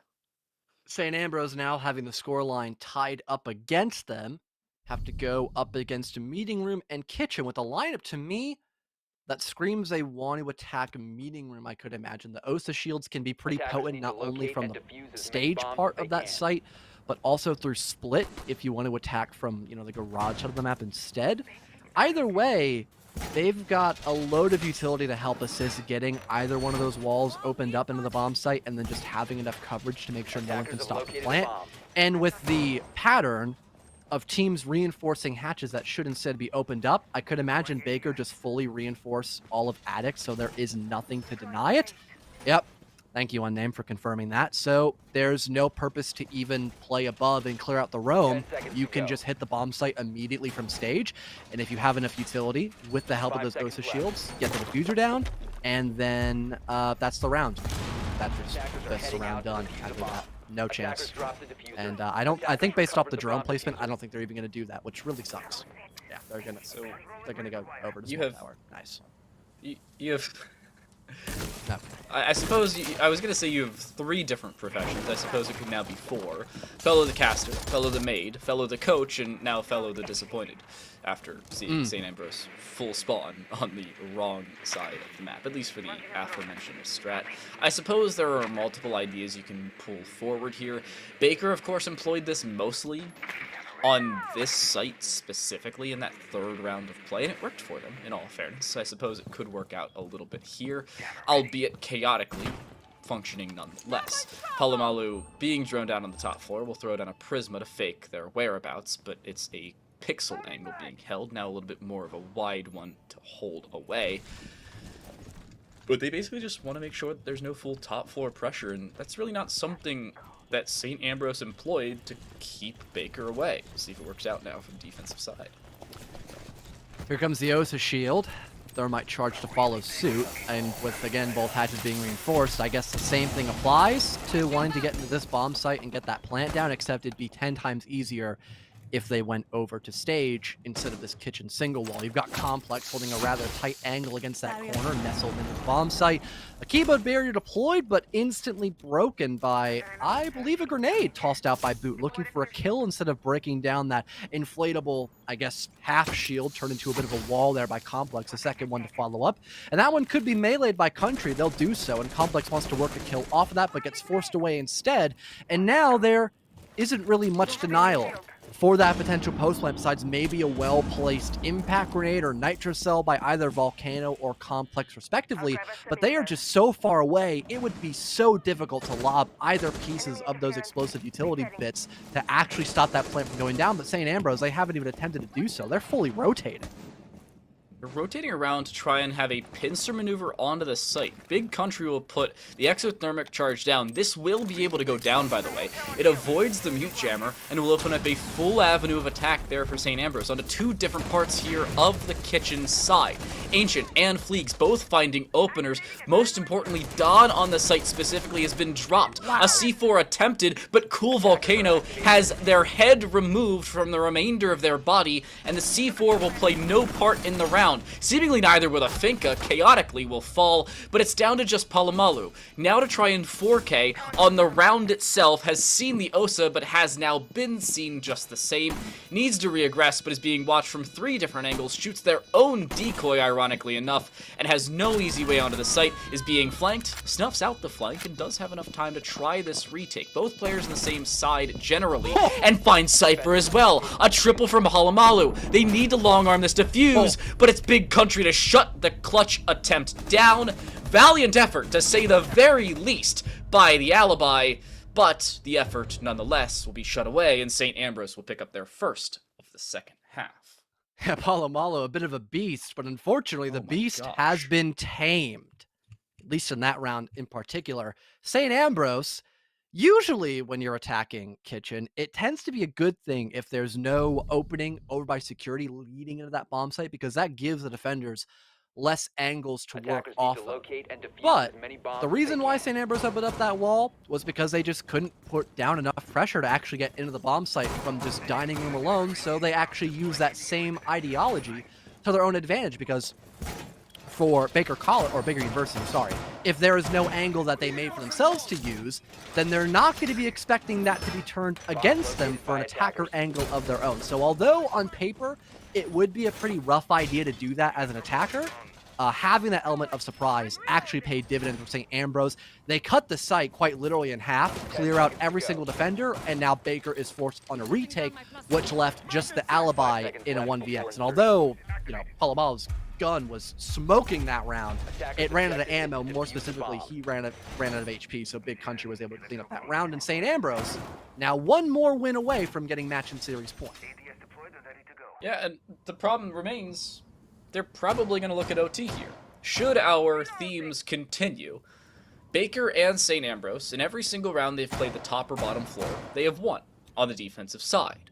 And then as soon as they try to defend the first floor, which is the tertiary and quaternary sites respectively between meeting kitchen and kitchen dining, well, they get I don't know about demolished in seemingly every single round, but at least they get removed and lose. And the question now remains for Baker is, how do you make sure that does not happen? Or for St. Ambrose, how do you now win on the top 4? That's a very good way to do so. King Complex taken care of. The Legion off the board, she's dead. Looking for another, but Palomalu drops Fleegs as they're standing up. You can't stay scoped in. That was changed all the way back in year 5 when just proning was an issue. Well, ADS and St. Ambrose, well, yeah, they picked up the opener. Fleegs is now taken care of, and that second avenue of attack is removed early on. King Complex and Fleegs just dying for the same reason, just sitting still, not moving at all, and not expecting another one to challenge them in that position. Now it's being turned against the offensive side with Volcano landing a C4 kill onto Cypher. The rotate hole already reinforced, so Palomalu is in a position basically stuck to die unless they get out right now, because there's someone going to watch his rotate back. It's just a big opening. Palomalu has to now challenge this position once a couple of drones come flying their way. There's the smoke, actually providing him an escape route. What? Why? That could have been the freest kill of your life, St. Ambrose, and you let him get away. The man who has 16 kills could have been dead with a minute left to go in a 3-on-3. That is so upsetting. Seemingly detrimental to their current success as well. Ancient Boot playing vertical, but really only sending news back a small amount.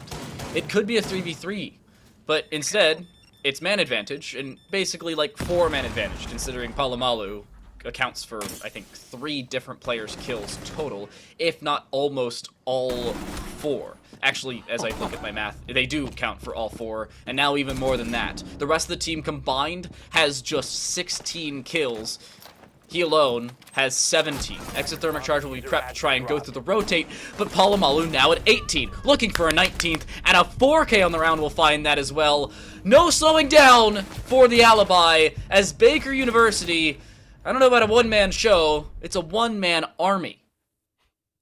And it could have been demolished. The army could have been resolved. There could have been a peace treaty, an olive branch, give or take.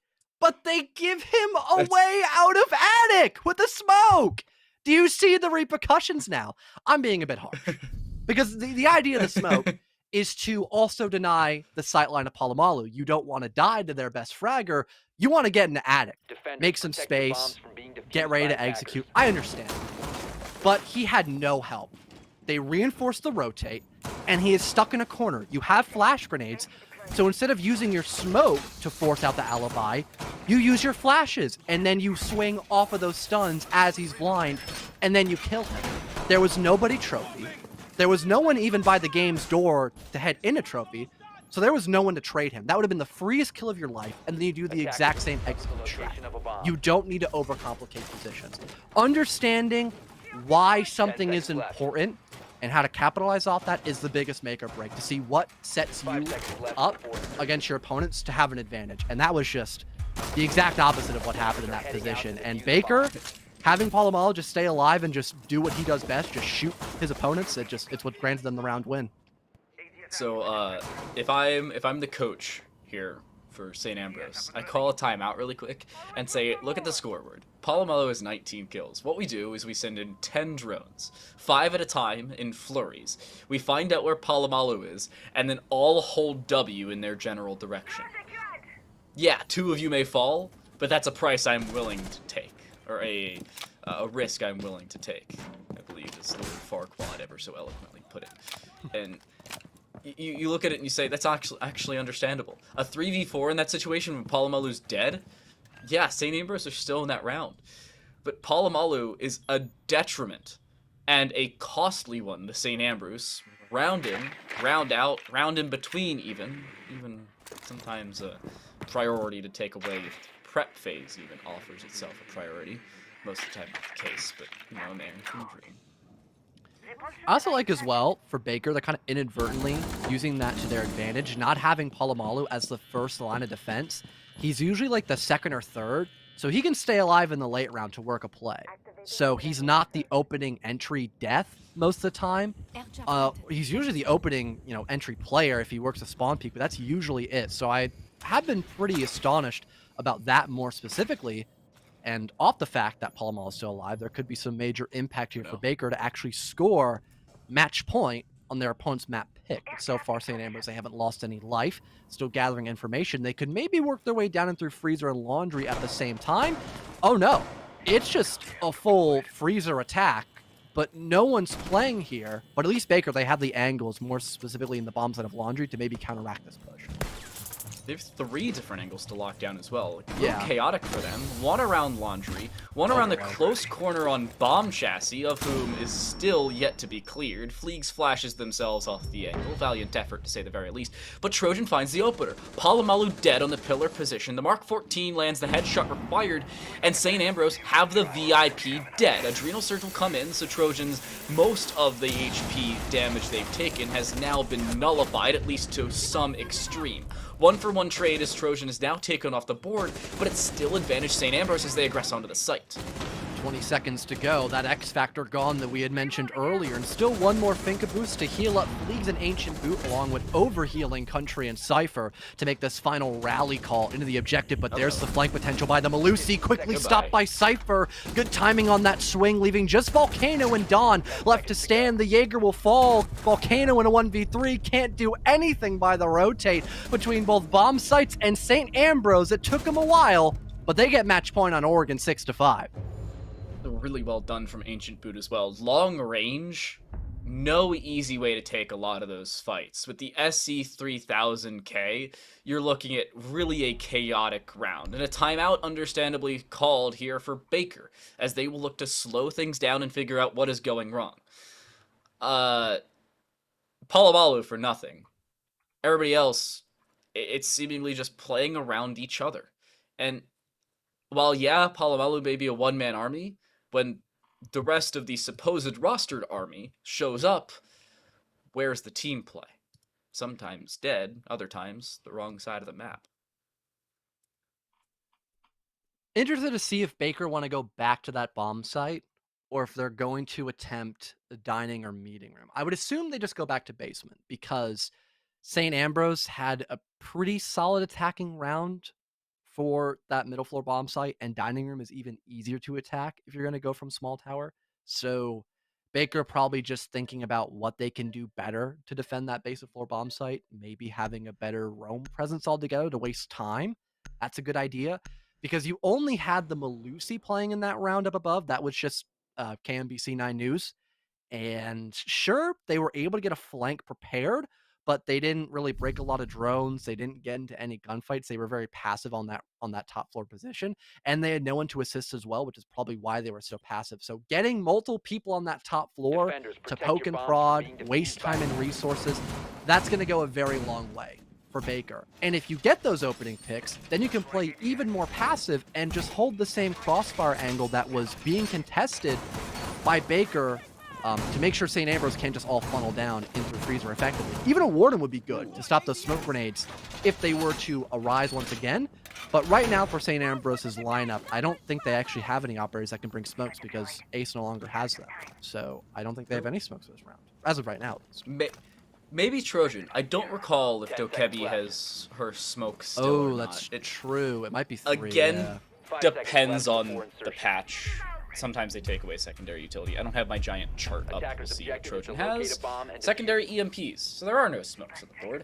After Baker's very long and drawn-out timeout, by the way, a whole minute they talked to change everything about the composition they needed. You ready for all the compositional change they had in terms of operators? None. Except for now you've got a mute instead of a cage. Yeah, that was mute. It. Mute for a Kaid. That is all she wrote in terms of substitutions for operators. Albeit the exact same amount of explosives they brought in the previous round. I suppose similar amounts of fragging power as well, but Cool Volcano will, instead of bringing the AUG we saw from them in the previous round, bring in the Mossberg now for short-range potential, and especially short-range potential for the SMG-11. Trojan already in the small garage, looking to aggress. They heard the barbed wire put down from Strafe Don on those main stairs, of whom is now backed away, but Palomalu, not so much, at least in terms of their returned aggression. They'll be droned out of position, but Z could be occupied here for St. Ambrose. Palomalu needs to back away, and luckily will be able to do so off the back of putting a barricade down. I don't know how safe that one was. And now St. Ambrose know the roam clears done. Everyone just left. I was going to actually congratulate Baker for changing their positions, but in 50 seconds, with no drones being shot, only one maybe, and that was probably in the prep phase, they all leave at the exact same moment. That was just unnecessary. But all right. So now you've got all the map control in the world for St. Ambrose, and no Cade, so they get the hatches open for free too. So they somehow made, after a timeout, going the same bomb site, they made it even more difficult for themselves. I can't believe it. The only question is whether Freezer's a little safer. And maybe it is. Remember, we saw Palomalu on that side, but even then, that may be, well, the trigger point. Cypher's dropped, so the possibility of a roam denial not really there anymore as the air jabs are taken off the board. There's no refrag, though. Palomalu finds a 20th kill here on Oregon, and we're only in round 12, certainly a possibility of more. Ancient Boot will aggress, just barely doesn't see the ponytail of King Complex as she now stands up and will fall because of it. The sound cue and the visual nod, looking for a second, finds a headshot on a Strafe Dawn as well. Ancient Boot with 5 kills in now just 2 rounds of play is not done yet. The 0 pops off when required, and 30 seconds left. This is where they can end it. Oh, there's Palomalu once again. The 0 already low. This could be my big for the alibi. Wow, you couldn't even see that, man, but the Tracer finds it. Overtime for Baker off the back of the alibi. I mean, we could barely even catch that, but this man is still going huge. But that has been really the only win factor for Baker. I think, if I recall correctly, there was one round that was incredibly well played by King Complex, and then everything else has been more or less off the back of Palomalu. More specifically, those last couple of round wins found by Baker on the kids' defense, more specifically having him still alive and denying the plant, and then on the reattempt doing the exact same thing basically, but even better. And then that round just walking around, killing the Nomad by themselves in security with no one playing off of that hatch to force away the alibi. And then just rotating across the map when the call's given that they're hitting laundry and there was no other point of pressure. That was really well played by the alibi, in particular Palomalu, but besides that, that was still a potential win for St. Ambrose if there was no one else there to deny it. It was close, but Palomalu again finds the kills required. 23 and 8, by the way, for all of you who have not been looking at the concurrent scoreboard. That has just been basically a round-by-round counter of Palomalu averaging almost a 2.0 KPR. I believe as of right now, it's somewhere in the neighborhood of like 1.92. So, very dominant for Palomalu, and is not stopping anytime soon. Baker on the attacking side, I'm going to say it right now. If they win this round, they win the map and we're going to Clubhouse. If they lose this round, we're probably seeing a 15th. I would agree.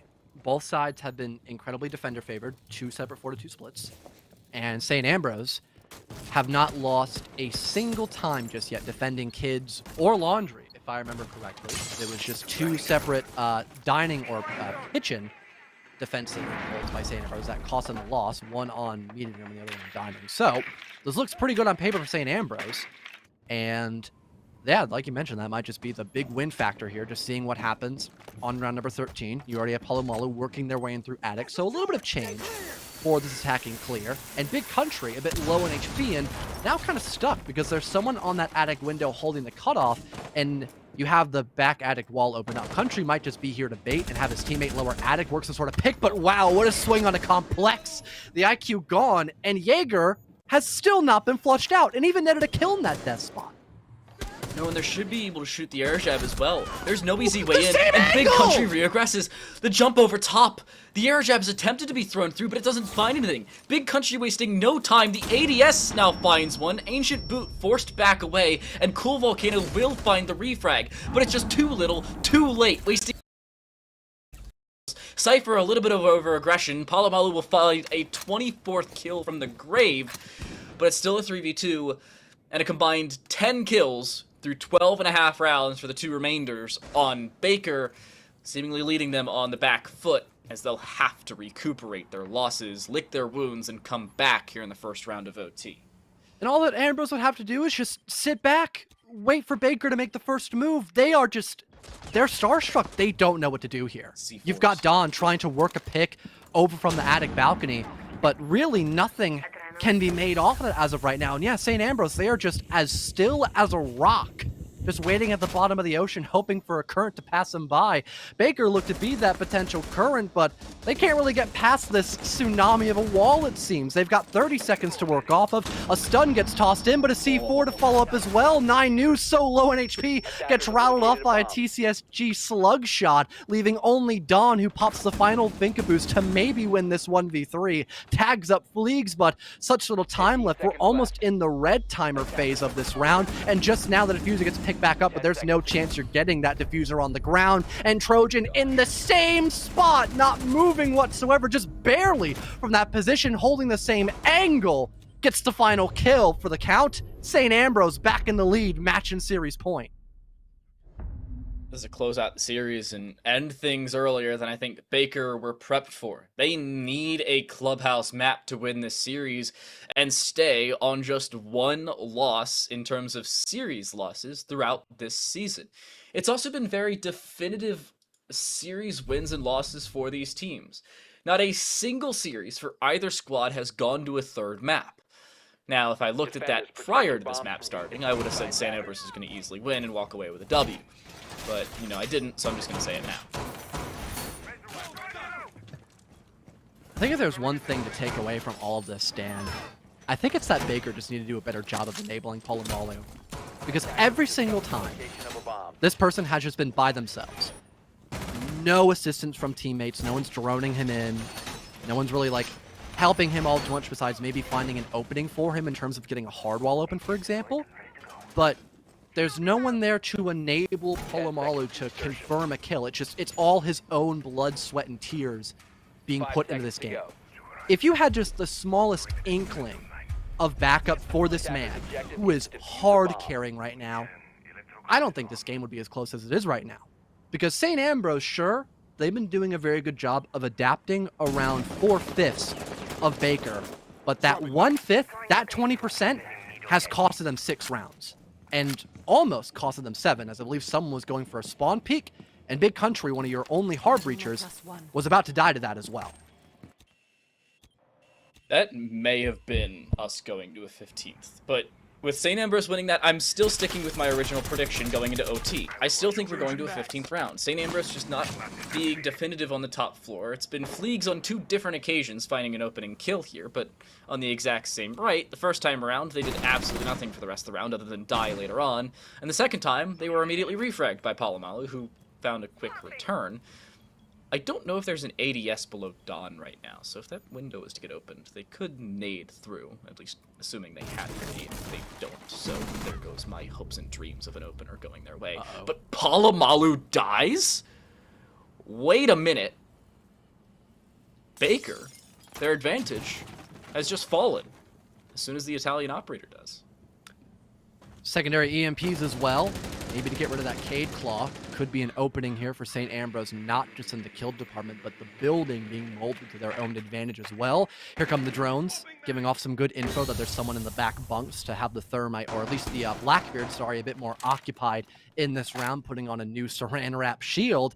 The rest of St. Ambrose now getting ready for that same attack we've seen so often by both teams of just getting open that closet wall and having someone play alongside of Trophy Room as well.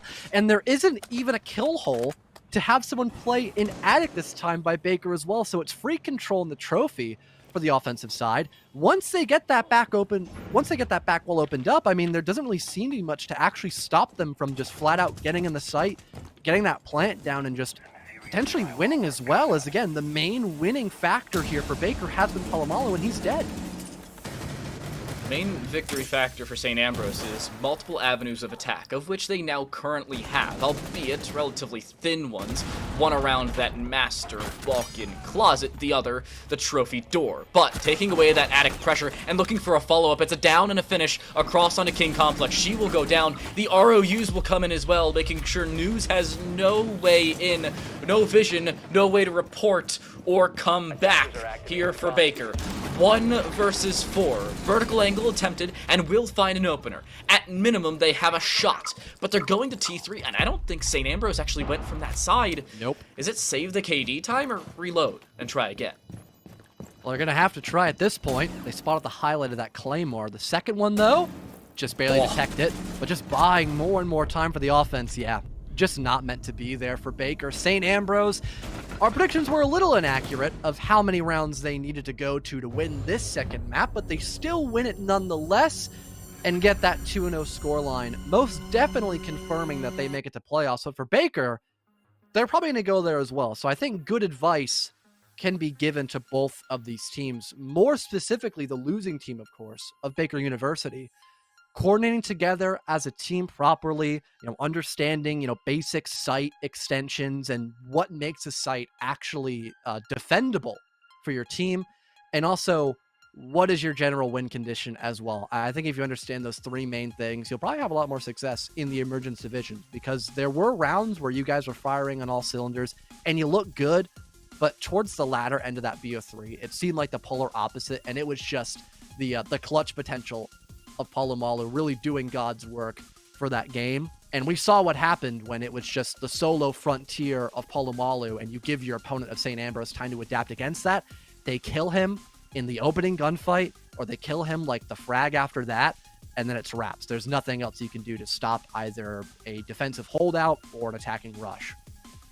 Yeah, and not only that, but it was Palomalu having to play aggressive early rather than having to play aggressive late. Or, on the defensive side, having to be proactive rather than reactive. And if you're proactive as a defender, it can work out on occasion. But if you're consistently taking every gunfight on Oregon or on Chalet, where they were fragging out in both rights, you're going to be snuffed out eventually. And St. Ambrose made the adjustments required into OT, especially onto the attacking round of OT, and notably as well onto the defensive side just the same, taking care of the Ash and the Alibi in chronological order, both of which occupied by Palomalu, which ended up being their demise. It's an unfortunate fall from grace for Baker University, who go now to 4-2, but is again propelled aggression and victory based off of team play there for St. Ambrose, who move up to 5-1 here, and look and almost certainly lock in a playoff position, barring any miracle tiebreakers in our final week. But that's going to do it for the first series of the day. We still have one more coming your way as we move on. It will be NAU Varsity taking on UTD Green, Northern Arizona, versus the University of Texas at Dallas, if you want to stick around. But we got about an hour until that comes to fruition, so stick around. We'll be back in a lot of bit, I suppose.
All right, I'll intro. Welcome back, everyone. We apologize for the delay, but we now have a new game up and running. We're not facing against the Comets or even the team that they were forcing against themselves. NAU Varsity. Sorry, I forgot their name already. My bad, but that's okay because we're doing two new teams. We've got UBC Esports versus Fisher College, starting out with UBC's roster. So I guess you can take a look at that, Dan. I think we've actually casted these two teams before. We have, against completely different opponents, obviously. Yes. Because, round robins means you only play each other once. Nikodim, Egglife, Mad, Shiba, Kaiken, and Spacebar. I do love the 8 instead of the 4 for Spacebar. Questionable leet speak, I suppose? Still makes some sense. Now, next team for Fisher College. We know these people fairly well. We've got the big bad Beezer, Yali, Maple, Cappy, and Robe as their 5th and final last, most certainly not least. A lot of these people actually spawning in from tier 3 leagues, being on separate teams, and now joining forces to be an unstoppable team, or at least that's what it would be like on paper, because they are currently 4-2, so they have been stopped before, but so far in the Legends divisions, they have done quite all right for themselves. Well, let's take a look and at these teams. It's 4-2 for Fisher, 2-4 for UBC. They're not too far off in terms of standings, about middle of the pack. Of course, Fisher a little bit higher, I think 3rd or 4th, whereas UBC's chilling at around 6th or 7th. So they're not far off. Records don't indicate any extreme one side or the other. Let's take a look at the maps. I have not looked at the new map bans. I do not know what the maps are. I'm actually very curious. Chalet Theme Park Border. I'm okay with the second 2 maps. I was not happy to see Chalet a second. Little shocked that Fisher picked Chalet and not Theme Park. I remember them playing on that map not too long ago, and they did quite all right, but the border makes sense to them as well. We do have the games, or at least the game itself, ready to hop in itself. So we're going to go there. And these are already shouting out the parent, probably in chat. Hopefully they're to enjoy their, I guess their son one-trick alibi the entire game on defense and still kill people unless he gets target banned, which could happen. Happened in the past beforehand. But anyways, I am a little shocked that we managed to come back here in the broadcast, but now in more leisurely wear, no more maid outfits. If you did catch the first stream today, sadly. Talk about leisurely wear. Eric's playing without clothes on. I mean, wasn't expecting to be on stream, I suppose. So understand. Eric literally just said, "I'm playing without clothes on." Is that against league rules? That's something along those lines. That's against the rules. They're gonna have to be disqualified now. Beezer responded with, "Can I see?" or something along those lines. That's par for the course for Beezer. Literally saying proof in chat. Proof? Yeah, exactly. Nice. Well, Flores and Maverick banned. First time we will see either of those 2 bans today. However, unsurprising here on Chalet. If you were here for our first match, it was Thatcher and Jackal on both maps, both Chalet and over on Oregon. A consistent mirror ban, not too surprising here, fellow, but it's probably going to be either Valkyrie or Cade as our final. Probably going to see, I would suppose, the Valk ban, because you have Maverick taken off the board, so EMPs are fine with destroying Cade Claws. Really wouldn't see all too much besides that. Yeah, not really too shocked about that one. I'm a little surprised, though, that we didn't have a zombie potentially being banned. I know Fisher College like to bring her out pretty consistently, so unless UBC Yali. also like running strats with her. More specifically, Yali, yes. I remember that very specifically all the way back from week number 1, play day 1 of NECC, where Yali brought her out every single time on Theme Park, more specifically. And, oh my god, there's a ping issue! Oh, man! God, I love Rainbow Six Siege. It's such a well-made game. I think Arihos is gonna get called. We're gonna wait on confirmation. Probably should ask in chat so we don't second guess and then the player gets very angry. Why didn't Arihos go on the 100 ping? Yeah, this is we're all playing in South Africa. Oh wait, it's back. Now. Actually, it's not that bad. We're good now.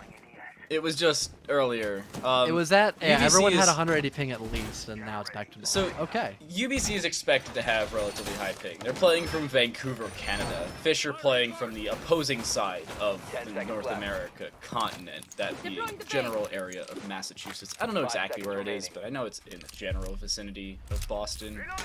You live closer to Attackers that, are moving out to so- locate That's a bomb about and right. defuse it. I don't know Probably specifics probably either. I don't really care. Yeah, screw Fisher, right? Yeah. You know, Yali. Can't believe her. L. SMH my head. L Yali, honestly. For context, by the way, we've both casted with Yali. We're very good friends with Yali. This is not caster bias. We merely are making jokes, I promise. UBC start off on the attacking side, by the way, for all of you who have not looked at the top of the scoreboard, at least not at all. But it's Beezer, unsurprisingly, on the alibi. You know, if I was to put any money on video games ever, that would be my bet. If Beezer plays alibi, it's just a bet. I even mentioned it during the ban phase. If Yeah, we exactly. don't have her banned, then I'm sure Bees is gonna insta-lock that, and then that gives his parents the rally call of, all right, my son's gonna go major. I'm gonna post some clips on the Twitter.com app later. For now, relative silence on the Western Front so far.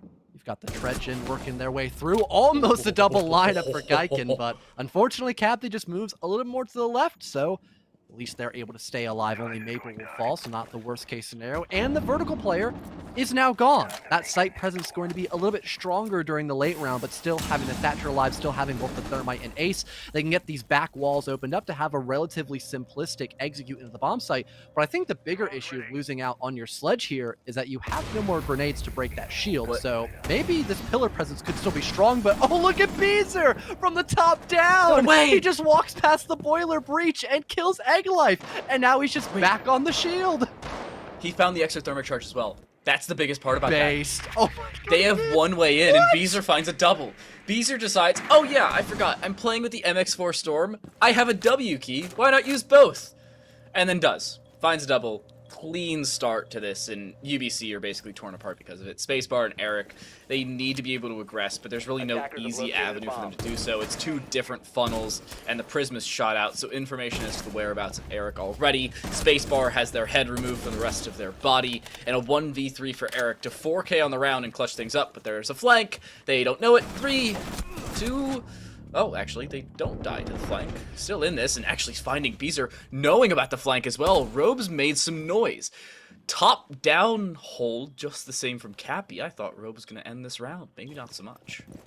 Well, still, it's time to maybe force this position outright here for Fisher. Eric now getting down this diffuser, gets off it though, trying to bait Cappy to drop down the hatch. I think they're aware someone's pulling up above still. 15 Maybe seconds trying to remaining. commit now, having the coverage of that deployable shield. Here's Robe, get a bit closer, but still committing to this Defenders position. have located And the impact grenade to confirm the kill onto Eric. So low in HP. It only took one simple Pokeball to actually eliminate them despite the shield having a bit of coverage there. And there goes the round for Fisher. And yeah, I think Beezer's doing a little bit of trolling there in the all chat. I don't think he was actually lagging, but we'll have to take that one at face value. At least he wasn't lagging during those first two gunfights he ended up taking, which was really good intuition to expect someone to not be prepared for him to walk through the boiler breach, net a kill, and like you mentioned, stop the long cutoff angle from being established, which very much increased how effective you can hold that bomb site, even when you have UBC trying to execute. That really made a hell of a difference there for the protect your defensive side of bombs from Fisher. And being on top of defused by that, still attackers. having the hatch presence too held by Cappy. Really good job done there by, I believe it was the Malusia. Yes, it was Cappy. Yeah. Even able to find a Pokeball kill. Ash would be proud. Ash Ketchum, not Ash the attacking operator, nor the Overwatch hero for all of you who play multiple video games. Fisher, nonetheless, do win their first defensive round and are looking to play a little bit more vertical here compared to what we saw in our first series of play. I can't say I'm too surprised about this. This is a little bit of a higher level in terms of ranks and team play compared to our first series, so verticality is a little bit more of the norm and should be put forward at a little bit more of a prevalent level. Fisher will play Library and will look to lock it down long term. They even dedicated 2 bandit batteries courtesy of Maple on that. I can't say I'm too surprised about that. I can say I'm surprised about Eric bringing an Amaru. A little curious about that one. I was going to ask where he's going to Gara hook into. I thought it might have been Master Double Window or Solar to get a very common clear over and out from the top floor, but he goes for a much safer avenue, that being the main balcony, which still is the same idea, but I don't think you really need an Amaru for that position. Just bring somebody else with flashes to hold that cutoff and burn through utility.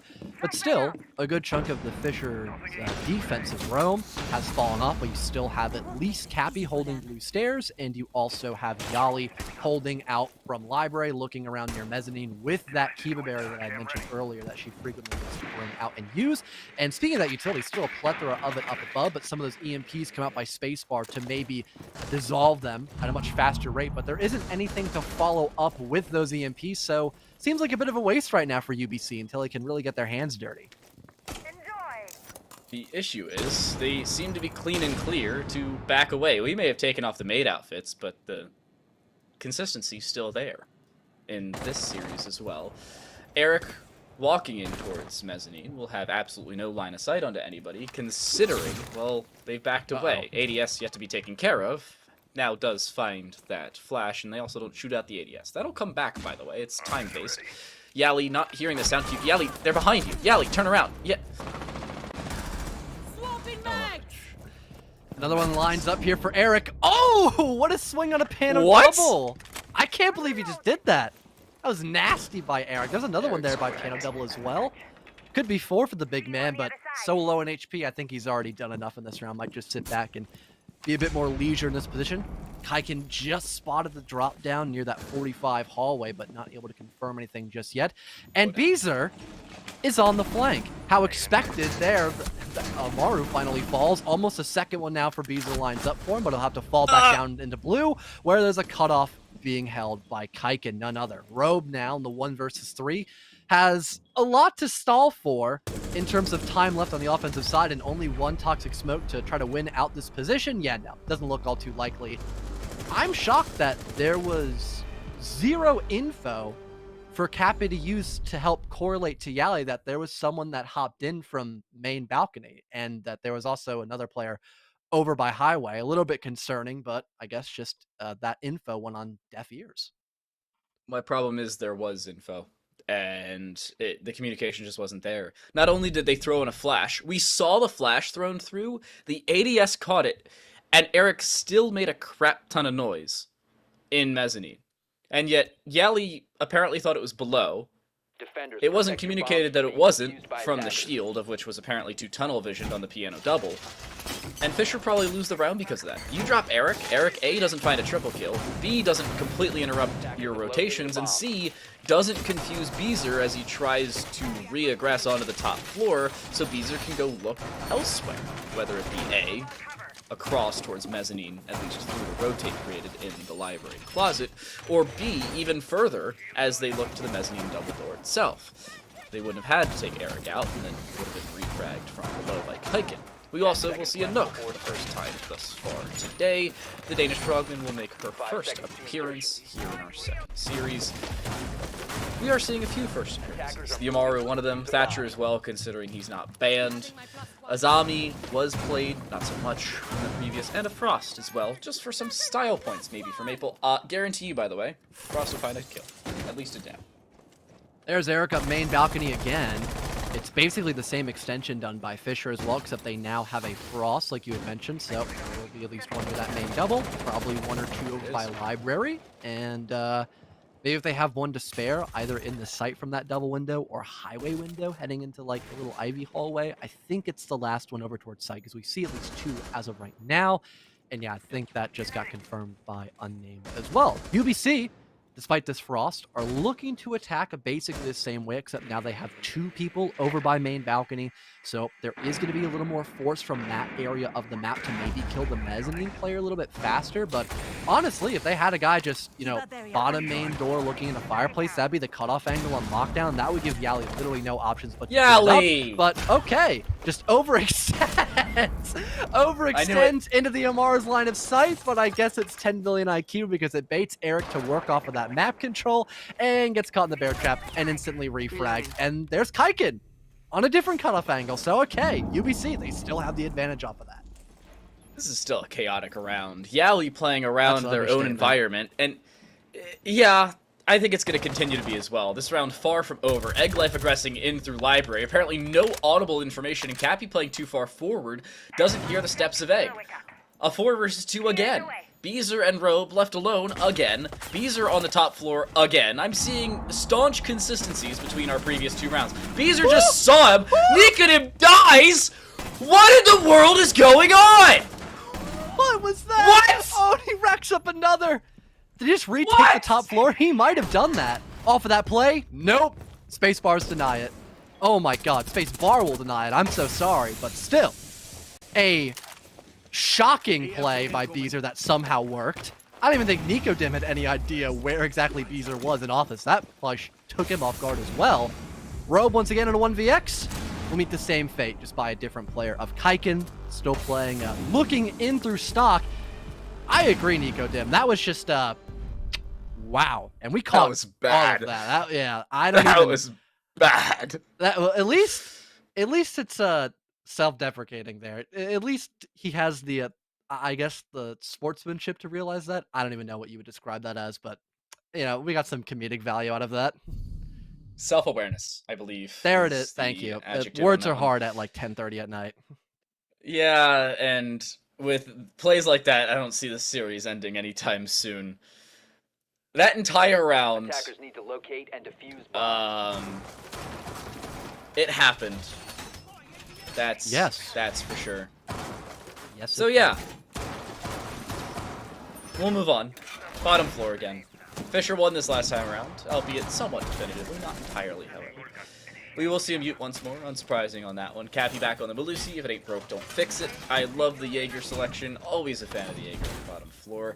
I'm not a fan of the Jaeger's placement around the Goyo trap, however, should they require a trap pop to take away the ADS, because it not only explodes, but pops fire. The explosion is the initiator to the death of the ADS in that. But I'm still reeling from that previous round, so you're gonna have to give me a second. Understandable. UBC. Definitely a big fan of their land as well. Double hard breach to not only get that double wall opened up by regular snowmobile, but also rotate over to Wine and get that long angle opened up they attempted last time, if it weren't for Big Bad Bees to stop them.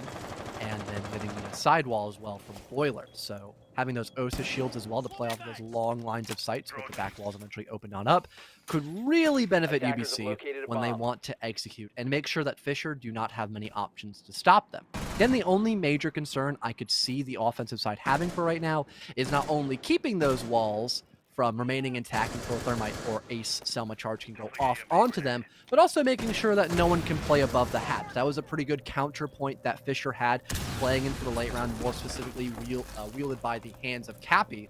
So if they're able to shut down that hatch presence while still getting all these walls opened up, their execute should be pretty much flawless. Here comes Yali with the C4. That might kill the Osa out. What? Wow. Just barely lives, and he picked up the shield.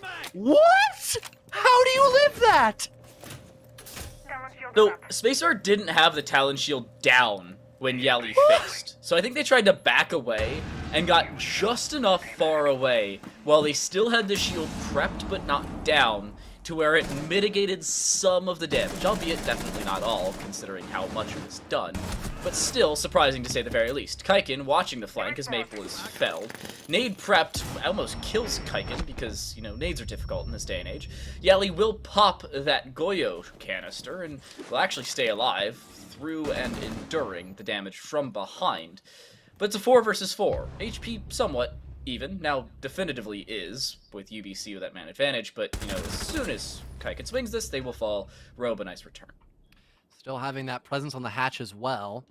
Not a lot of stopping power to really deal with Cappy properly. Seems like Spacebar still wants to enter in from this faction of the map too, so seems very dangerous for them. Yep, instantly ripped to shreds by that MP5. The call's been made, so now they have to try to challenge this Melusi directly, and a bunch of shots miss out by Egglag, and they get caught on the shield, shot in the head by Beezer. Nico Dim is able to get that refrag, so redeeming themselves a bit from round number 3, and they just slip through the cracks and get into Snowmobile, but the default cam is still up, so their position somewhat known by the defense, so they'll have to rotate once again now in connector, and they probably could have planted if they had moved just somewhere else, but now they're forced to take these gunfights with only about 8 seconds to go. Fisher committing to this retake, not even moving a muscle, really forcing the hand of Nico Dim. Robe, here's the planter go on the ground. They'll spring up. They may die, but there's no time left to confirm the second kill. Fisher, I don't want to say they played that perfectly in terms of discipline, but they played it disciplined enough where they get the round win and tie us back up heading into round 5. Fun fact, Nicodim sticks that plant. The sound queue isn't far enough for Fisher to know, and you actually have a 1v2 that you can play from the outside of Snowmobile. Or you can go to the top floor because that's you true. The canister prior. The wall was already open. That would have been a better position. Yeah, you... But planting on a soft wall, very dangerous, especially if they do know you're planting. It both have good risks, so... Yeah, we, of course, have the ability of seeing where everybody is. That omniscience that the casters currently possess is a little unfair for shot calling. So, hindsight also being 2020, Nicodim's probably going to watch this VOD back, or, the match replay, because that exists now in Siege. Thank you very much, Ubisoft. And say, I probably should have stuck that plant. But, live and learn, or play and learn, or die and learn in this situation. 2-2 split as of right now. Fisher will go top floor, Master and Office, the site they currently occupy. And the composition, I think, favors them. Maple, a little curious, considering they're playing on this Caillou. We've seen Thatchers played before by UBC. There's no reason for that to change now, and especially, there's no reason for them to play off of it, considering Caillou's selection. I'm going to say I kind of understand it because you want to have the C4 and you maybe want to waste what could be a better operator selection for the attack, but still I feel you could select somebody else. UBC potentially opting to go for, I would suppose, a library over clear. They also have maybe some people setting up for a lurk in the bottom floor that could be held by Kaiken, while somebody else is on the master window cutoff angle. That's what would make the most sense for me in that 3-2 spawn split. Kaiken currently actually on the top floor, so maybe before going on that lurk, they bring some grenade presence beforehand. Either way, UBC want to acknowledge this extension over by stock and library, and they want to deal with it as the very beginning of this attacking round rather than later on. These are already getting shot at through a couple of soft walls. Will fall away with that previously made location hole, dropping down into snowmobile stairs. And the other roamer that was not too far behind him also gives up that brunt of the map. So already UBC are doing a pretty solid job of getting rid of most of that roam extension, but there is still, I believe, a bit of a presence by, it was mezzanine for a while, but I think that player has now fallen off into piano as well. So UBC just about fully dealt with most of that roam presence, except for the ones that have now relocated the basement floor, which Beezer might be able to hit a good flank off of this play since no one is aware of their position. Oh, and maybe Maple could bait for him as well. That'd be a really good sound cue, perhaps. That combination with a possibility of a C4 from Maple as well. Remember, they're on the bottom floor. Yali and Bees are both taken care of on the site. It's a 5v1 should they push the site, but Maple C4 lands. However, they're immediately refragged. Nicodim there for the return, and a 2v4 again. This time, instead of Beezer and Robe, it's Cappy and Robe. Little less fragging power in terms of the lack of the MX4, but the 416 still certainly there for prevalence in terms of that fragging ability. Nade being prepped, this may very well kill Robe. They have to reposition, and they will. Mossberg whipped out, looking for clotheslines, won't be able to find it, at least not at a first glance. Still a minute left, though. Toxic Babe dropped, will delay this push for the time being. They will pop the Prisma, look to swing off the back of it, but Robe backs away, and I don't know about this call. They have to stay and play close. They'll pop another Toxic Babe, but they need to play with aggression. You have to have Cappy as well being a little more proactive in this round. You've got Robe just trying to one-man army this position, and the Jaeger just currently unknown. They're looking out to the rotate hole. There isn't much they can do in this position unless someone springs up trying to get into the bomb site. And so far, Robe is able to deny that, but they just now run out of toxic gas. So Cappy, they've got to get a bit more proactive. They're expecting someone to maybe wrap around from the back stairs, and I believe the camera just caught them, that barbed wire, causing a bit of an unmasking effect onto the Nook's main gadget here, that Hell scanner. There's Robe, good for one spray down, almost lines up two, but Spacebar is quicker on the draw, leaving Cappy now in a 1v3. They're understanding that there's someone here on the backside, but their front is still not being guarded. Spacebar with yet another with that ARX, and you've got UBC taking back the lead. A little bit of overregression from Fisher on that one. Beezer a little bit too quick on that rotate from behind. You have to wait until they try and open up the wall. That is a late round flank in which you could probably find one or two as they try to aggress. But unfortunately, just playing a little bit too quickly cost them their life. And Fisher, not only dropping them, Maple does find a single refrag, but Nicodem's there for the refrag there. And overall, it's a 3-for-1 trade early on in the round, giving Fisher another 2v4, of which in every single round they've lost, they were in a 2v4 scenario. Albeit that's relatively par for the course when you get ousted by trades. But if you just play a little bit more conservatively, those trades aren't there for UBC, and you're still included. Yali, an unconventional opening Kiba barrier.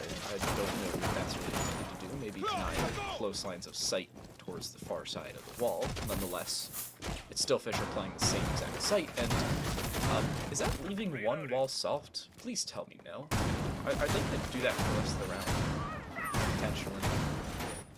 Don't know, but I think the Kiba is just to help the player who's holding that long angle through the office wall, and they don't get wall banged. 5 seconds remaining. Can't shoot through Kibas. I think that's just the main reason for it. Seems pretty straightforward. And Fisher, their lineup doesn't really look all too different. Really interested to see how the Roam presence fares out this time around. I don't think Fisher are going for anything as complicated, and that wall finally gets reinforced, so big sigh of relief I could imagine through your lungs, as you can see, opt to go for pretty much the same clear. Library over, somebody on main balcony getting early info, seeing what the setup looks like, how many defenders are actually on the roam, how many are close to sight, you know, what you can get away with in this first minute. Maple has just now been detected playing over by Bar, and could maybe poke and prod for an early engagement as someone goes into that gaming window. But besides that, the biggest concern I could maybe see is if Beezer can get info for Maple to work a C4 under that flooring, because Maple does have that as a secondary gadget. So right place, right time could create the perfect storm. And also, wow, because they have the TCSG, they can also open the hatch too. That's really impressive, but it's not going to matter because they're down. Whoop! Well, hold the phone. Beezer happens to be good at the game, so Nicodem's smoked. Dead. Yeah. What do they say? Smoking that Nicodem pack, considering Nicodem's dead? I don't know. Maple does end up dying anyway. Eric really only needed a single shot, and sneezing in the general direction of Maple would have done that with the L8, so viability still there for UVC, and still a return kill. You lose information, and the all-important Argus cameras for a C4 and a TCSG. I'm going to say Fisher win that trade. In terms of overall round efficacy, a C4 for the Argus cameras that could really easily take out a lot of utility over time and give long-term information, that's a pretty good trade for Fisher. Still relatively fair speaking, but I would agree. Now you're relying much more on those EMPs to help out your hard breacher, and also some of those grenades might not be used to just outright kill players, but I think there's still one more EMP in Eric's back pocket. Could probably disable both of those ADSs and probably get that Kiba shield combination by Piano just completely dissolved in this next minute, which, speaking of that time frame, there is just about under 60 of those seconds to actually work a proper play in this 4v4. And Robe still has all three of those toxic babes, but this time there isn't really a lot of pressure being put on him up until now. The grenades come sailing outward. Some ADSs will catch it. The rest will just fly right by, destroying the Kiba barrier, and now forcing Robe back in that death corner. Kaiken annihilates Yali. Those Kibas finally gone for good in this round, and there's just about half a minute left with only one toxic babe left here for Robe. This will have to be a major play potentially, not only by Beezer, but also Cappy in this round. The cutoff established as well, but there are a couple of extra Kibas to help deny Eric from finding too much potential, and there's that play by Beezer, still in the back of offices. No one there by main balcony to kill him outright. Cappy stops the lurk up Solar Stairs. Beezer with another one, a 3K for the alibi, leaving just Egg Life. No one here to cover for that potential plan. He's good for one one kill, but not the second, as Beezer will transcribe over onto the half wall. Another one down for the big man, and Fisher Falcons tie us up going in the second half. The 4K as well for Beezer, looking clean and clear to take that round for Fisher. They make it a 3-3 split, going onto the attacking side. Not the end of the world for them by any means, but it's still a situation in which you say a little bit of less aggression earlier on in that half, and you're probably looking at 4-2, maybe even 5-1, depending on how many trades do indeed go your way. But that's woulda, coulda, shoulda. We're talking about what's already happened and what now will. UBC onto the defense. They will start Master Office just as we finished in our first half. The Falcons looking to do exactly to UBC what has been done to them in prior rounds, albeit a little bit more successfully than our previous. So far, things looking 50-50 on paper, I would say. And I am shocked how much of Master we have actually seen in this game in particular, because again, we talk about how strong Dining Room is in the right hands, and how much of the map you need to clear out for a Dining Room attack in comparison to Master. Maybe both teams just don't really care enough, or just want to, go with this site instead.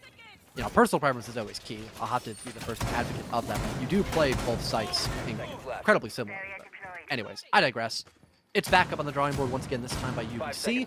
Their lineup is a little more different, but more or less just the castle. That's the only big difference here, and that is going to force a couple of those choke point angles that the attackers could use to be a bit more challenging to actually gain. If it weren't for the fact that Robe is actually on the sledge, some of those barricades he can actually destroy pretty easily, but the ranged ones, if there is burn near the castle barricades, then he cannot use those grenades to actually destroy them. So it'd be up to Beezer to help assist the sledge to get those same cutoff angles on the line for the offense. Also notable to bring up the fact that this is Fisher College's map pick. UBC chose Theme Park, of which is our second map of play, for all curious. And if I recall correctly, last time we saw Fisher on the Theme Park, it was up against Kettering. Now, I'm totally not going back in that VOD right now, but according to our sheet, they lost 7-5 on map number 1 in that series. It was either that or they lost 8-7. Either way, it was an L on Theme Park, so something that Fisher now has to be wary about. And Kettering is probably one of the best Theme Park teams, period. Unless UBC have been saving some major strats, because I haven't seen them play on Theme Park, so I don't really know their prowess on that. But knowing Kettering for well over a year and seeing them beat teams like Purdue, for example, on that map when they were at their prime, I just know they're a good team. So if UBC cannot replicate that, it could be a 2-0 if Fisher win there on that pick of Chalet. And so far, they're looking to go in the right direction for this first attacking round. They've downed Spacebar, which would have been the first official kill, but both Beezer and Cappy win their ones, costing the life of both Kaiken and Egg Life, leaving just Eric and Nico Dim alone, as Maple whipping out the pistol will confirm that kill onto the down Kaid. Maple springs up once again, gets rid of Eric this time around, leaving only Nico Dim in a 1vx. Soon to be post-plant, but it's not even going to get to that matter as of now. Flawlessly done by Fisher to really start out their attacking round, kicking and screaming. They are not done by any means on the Fisher side. They're well aware of the fact that this is a nearly must-win map. Some context, by the way, we were bringing up UBC's possibilities over on Theme.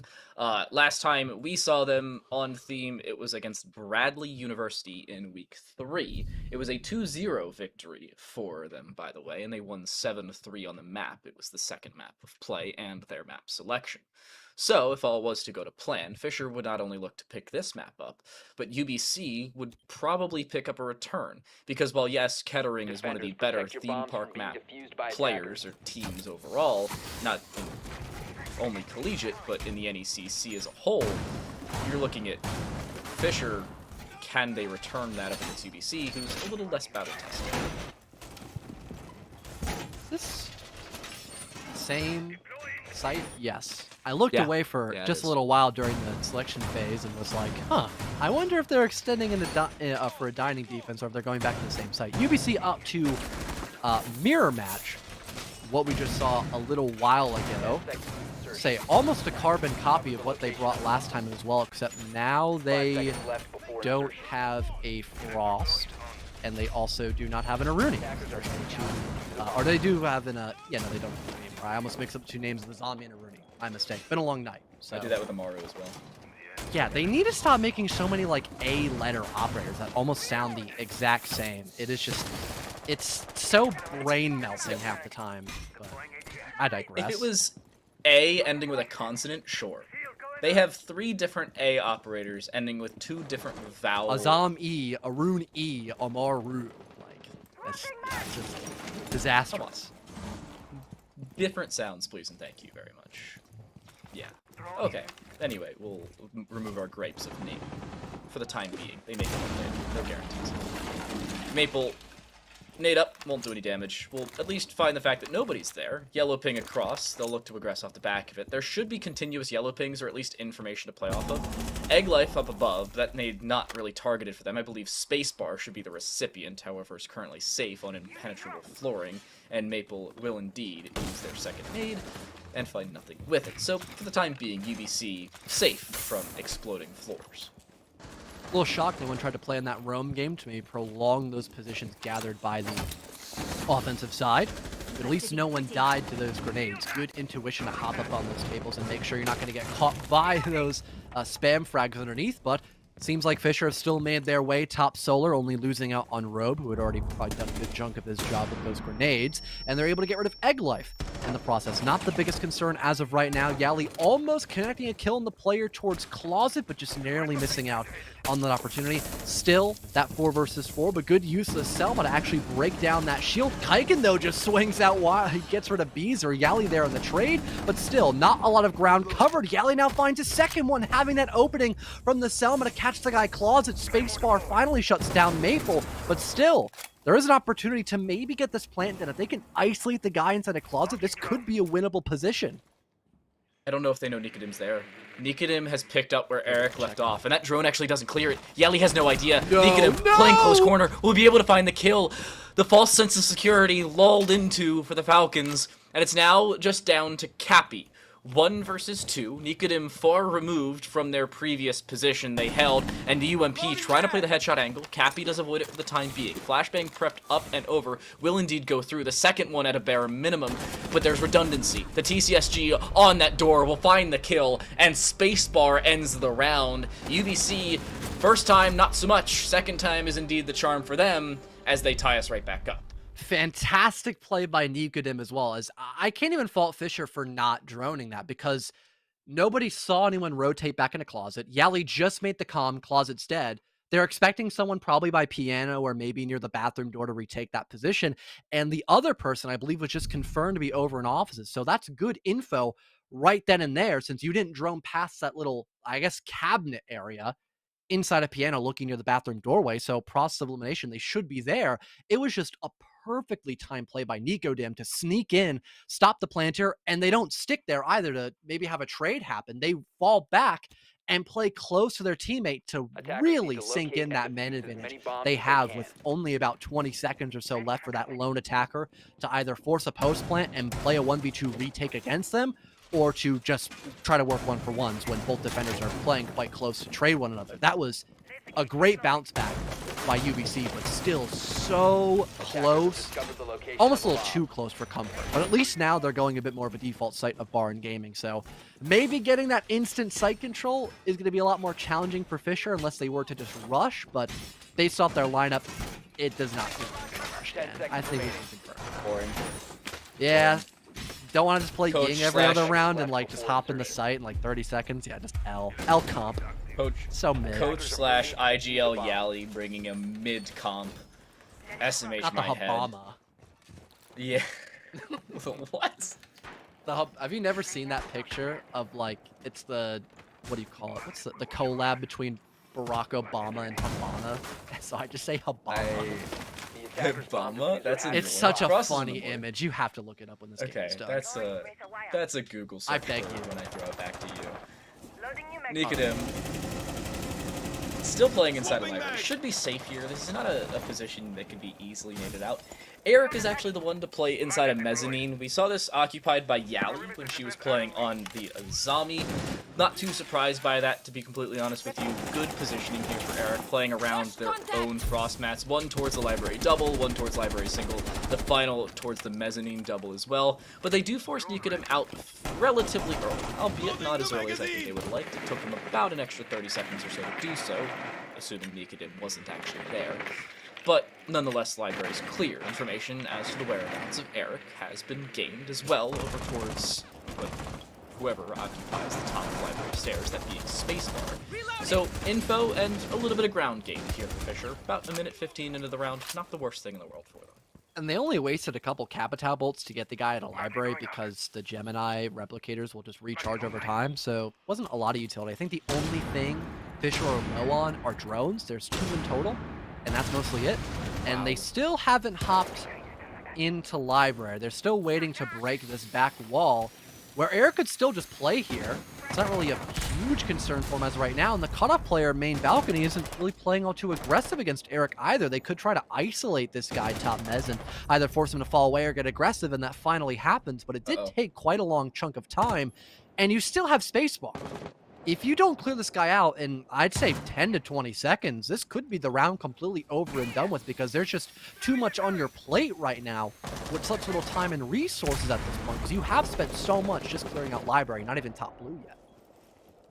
Kelly opening an angle of attack in towards Egg. Wants to swing off of it, may be able to do so. Should clear at the backside, and Nicodem has no idea. Egg Life was watching it, apparently didn't communicate the fact that was now occupied.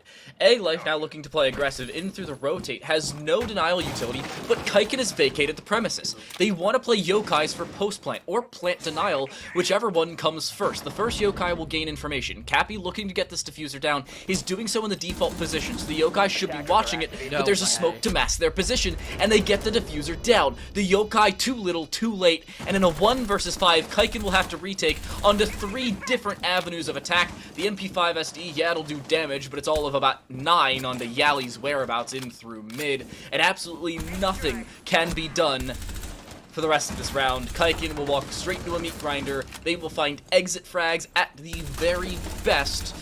At the very worst, it's save the KD and live to fight another day, or in this case, another round, I suppose. It's just a matter of time. They can find as many kills as they want. It's not going to matter. Maple will find the final, and Fisher find the round. Very well put together from Fisher. Collaboration, coordination, and cohesiveness. The 3 C's, I suppose, put together for them. Not only that, but they also really well timed on the pincer maneuver. Have to add a 4th C-letter word. I concur. Because that was a very well done round by Fisher. They acknowledged that I wouldn't say that they weren't accomplishing a lot on the top floor, because they worked 1 to 2 picks off that top floor presence. That's not horrible, but they realized they couldn't all just funnel in through, big window after they lead the top floor and also heading down into the hatch itself to get into the bomb site. They realized that wasn't going to work.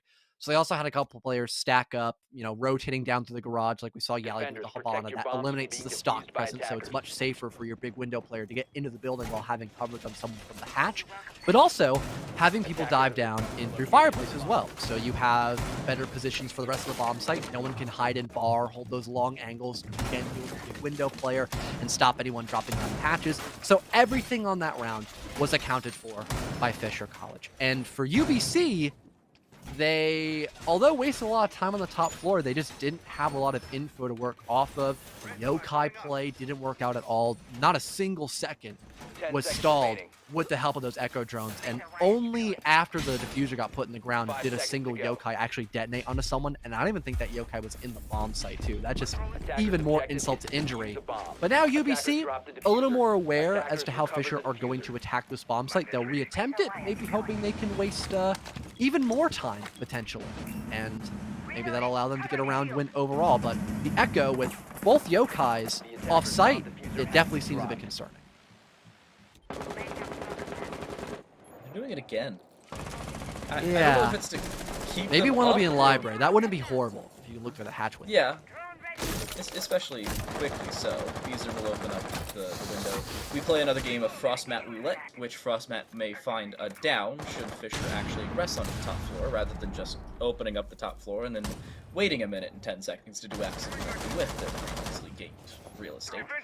Nikadim playing on the Azami, picking up where Yali left off instead of having a Frost play in this position. Eric's still on the Frost, but, you know, a little worse for wear at this point, and a little more retreating, occupied by them. What's Fisher's call?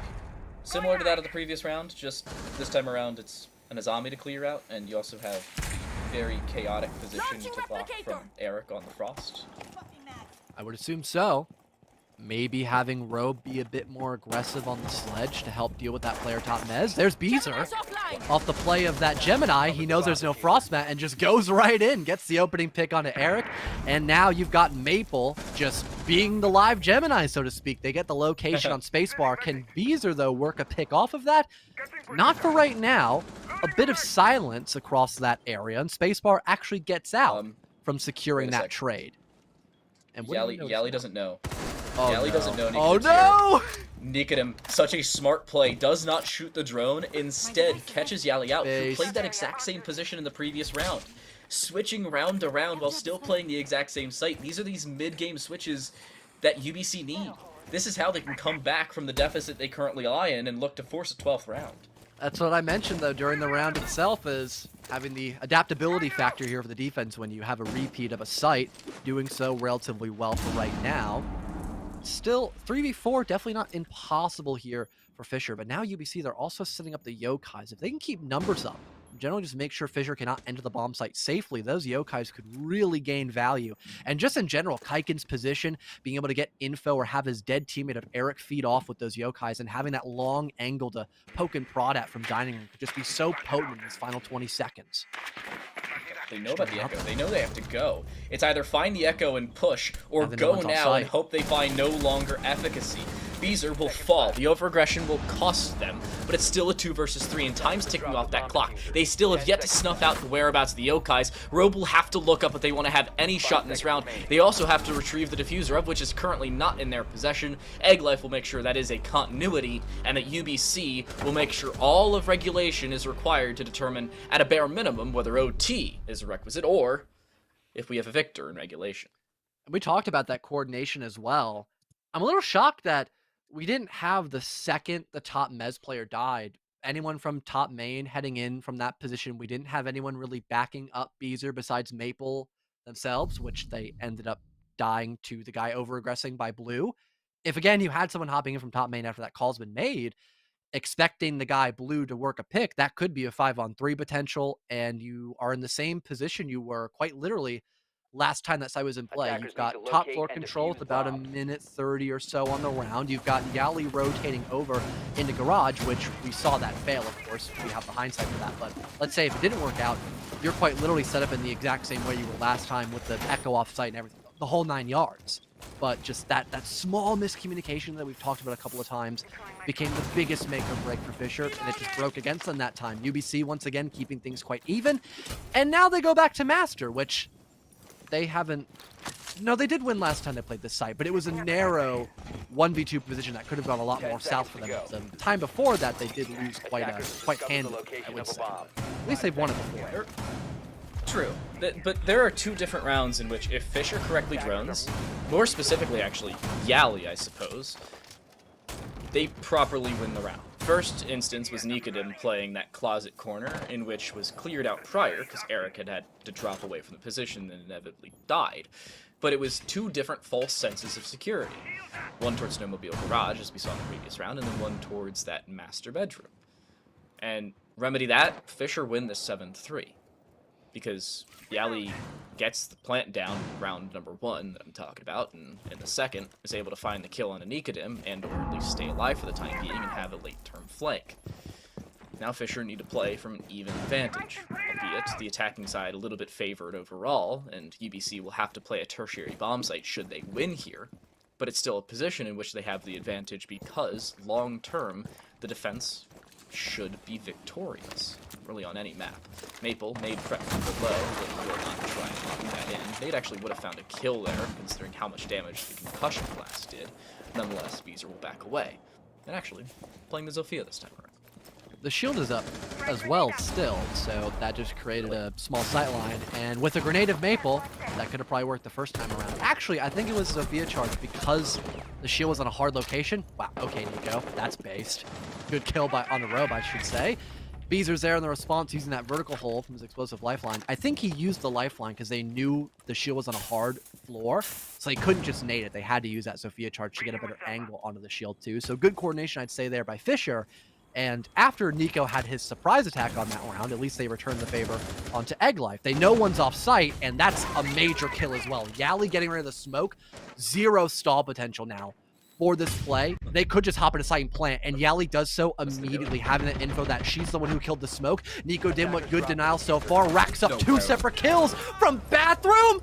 There's a guy playing the cutoff, Cappy. No, the timing, the damage, it's already been done. And now Kaiken's on a flank. I think the Iona knows about this, and they do. Good kill by Maple. Now you've got the exact same position, this time a 2 versus 1. Surely Cappy can stop this Kaid from crossing the gap, from making it past this long hallway. Post-plant position proper now for Fisher. Maple now in that potential rotate by Bathroom. This could be the redeeming factor here for them. Spacebar, such a small needle to try to thread in through. I don't think they're going to be able to win that gunfight against the player by that rappel. They go for a C4. It actually works to actually obscure their vision for just a little while. But again, the reposition by that Iona will net the final kill this round. What a cluster of a round by Fisher. Positives, negatives, and just about everything in between, honestly, for both teams. Pure chaos. Nikadim, well-timed jump out, well-timed flank. I don't know how in the world Cappy didn't at least snuff that out, much less communicate it over. But Fisher win the round anyway. And basically off the back of A, Cappy finding that return, and B, Fisher walking away with their man advantage. UBC now have to play from behind, and they will go back to Master Bedroom and the office. This time with Spacebar on a Tachanka. Now, for all of you who haven't been paying attention in the previous maps, series, I don't know, years, Tachanka's not as favored in any meta ever. However, with the rework of Tachanka, you know, the Shamika launchers rather than just turret, and the DP27 also helping us in that conversation, a little bit more into the favor nowadays. I am a little confused as to why a staunch switch, though, from TCSG wielding Kai with C4 in their back pocket, DP27 wielding Tachanka with bomb located by Shamika. You can play for range and not go against the cross that's on Master Window with the Shamika. You can't do that with C4. That's why. Did you not think about that? No. Spacebar can just fling Shamika launchers and not look through Master Window. That's the exact reason why they have the Tachanka. Yeah, he's literally, look at this. Look, perfect. Yeah. Perfect for the plant they've been doing every round. Yeah, it's the distances played, but no one's been Master Valk. He knows this. Again, we talked about adaptability by UBC. Fantastic. That's the one thing I've liked by their compositions. I was also about to say there's no rotate into small closet, but you know I forgot the DP27 exists. And you can just the dinner plate rotate maker. Human. Yeah, exactly. It's great. I love this. And wait, with that conversation, Fisher have now made a return adjustment of their own. It is a game of 4D chess, of which seemingly every dimension is favoring Fisher. There's a small rotate in which they can now play up the library stairs. I believe Beezer's just going to aggress. Watch this. Beezer's going to walk up the library stairs, look to find an opening kill on a Tachanka, but they don't have any denial for this wall. They're not playing a mute. They have nothing in terms of denial for walls because the Kaid's no longer on the board. So, yeah, the adjustments made by UBC, but Fisher are like, ha, we can do that too. Have to say, kudos to both teams for trying to counter out each other's strats, and a really well-placed read by Fisher as well to acknowledge it's much easier to go over to offices. Did a good job of highlighting that, Dan. Have to say so. And they get the opener as well, and it's on Spacebar. Oh, the poetic justice of our points we just made now just flushed down the toilet. The Tachanka's the first one off the board, and Maple's already looking to get themselves into Piano. Breaks down that Kiba. No ADS What? is in that place Okay. as well. Yali gets the frag on Eric, the Legion gone as well. Look at all this control by Fisher. Maple with yet another one, doing such a good job in piano. Fisher might just win the map off of this position, but Yali overextends, not having the diffuser. They want to go for a gunfight, and they lose that position against Nico Dim's UMP45 with the 1.5 optic on the prone position, almost catching way. Maple off guard, but they're expecting that position to be held by a defender, leaving only Kaiken with maybe denial with those impact grenades, but they can't locate the head of Cappy, and that is map number 1 under wraps with Fisher College saying, hold my beer to the adaptability game, and off of that play, off of that drink, they get map 1, their selection. They're heading to theme park just shortly. Yeah, they didn't even go to bar gaming for that adaptability either. That's So the true. greatest part about it. Drinks were on the house, no bar needed. Drinks were on the office. It was a business expense. Yeah, true. Have a little party in there. Everyone's invited, including the attackers. I do love how Fisher... Okay, so I'm going to walk you through the prep phase on this one, by the way. Because prep phase, there were no changes made by Fisher in terms of their operator composition. Our 3-minute delay is ever so eloquently catching up with us, so I can see the attacker repick on this live as it happened. The only change they made was from the Ace to the Thermite, and that was Yali. The reasoning? Oh, we don't want to make a tiny rotating Solarium wall. We're going to make it on Master. We see Spacebar on the Tachanka. We're not going to play long distances. We're going to have no denial in terms of wall. There's no Kaid to disallow our aggression, nor a mute even. It was dynamic play from both teams, but in the end, it was the attacker repick that ousted the all but unfortunate defensive side. I guarantee you, by the way, if 6-pick was still a thing, we're in overtime right now. Because it would have been Spacebar going from Kaid to Tachanka, and they would have had no idea about on the attacking side, and they would not have been able to attack a repick. No reveal phase. Talk about balancing changes. That's a good point, because at least with 6-pick, you did have the reveal phase, so you knew like at least what 4 out of 5 ops would be. That's a good point. Yeah. But with all that being said as well, pretty close and competitive game. Again, I loved the adaptability and general like game sense / intuition by both teams to make good heads-up plays like that during the prep phase, during the middle of the late round as well, to see what would work and what wouldn't, to see what would stick to the wall and what wouldn't. You get the idea. So hopefully that can continue onto theme park. But before we get into that map, we'll take a little break and be back to continue this game between UBC and Fisher College. Don't go anywhere.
Chaotic and very well-timed anti-stratting from both teams as Fisher wins our first match of 4D chess and now moves on to Theme Park, albeit not their map pick, but up a map in and of themselves. I'm Time to Maid, joined alongside me still fellow the Maid. We are not in our maid costumes anymore, apologies for that one. However, still very much in the cleaning spirit as Fisher looked to clean sweep UBC as we head into map 2 and clean anti-strat them, even with bans.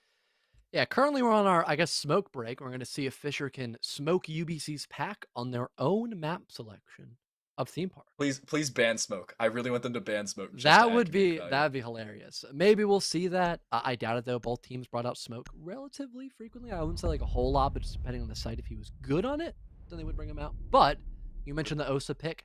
You had UBC bring out that operator quite frequently, so it makes sense that Fisher would want to remove that operator since she is pretty good on this map, I would have to say. Maverick to follow suit, a pretty common one when you are going on a map such as Theme Park. You do still have Thatcher available, so getting hard breach down isn't going to be too challenging.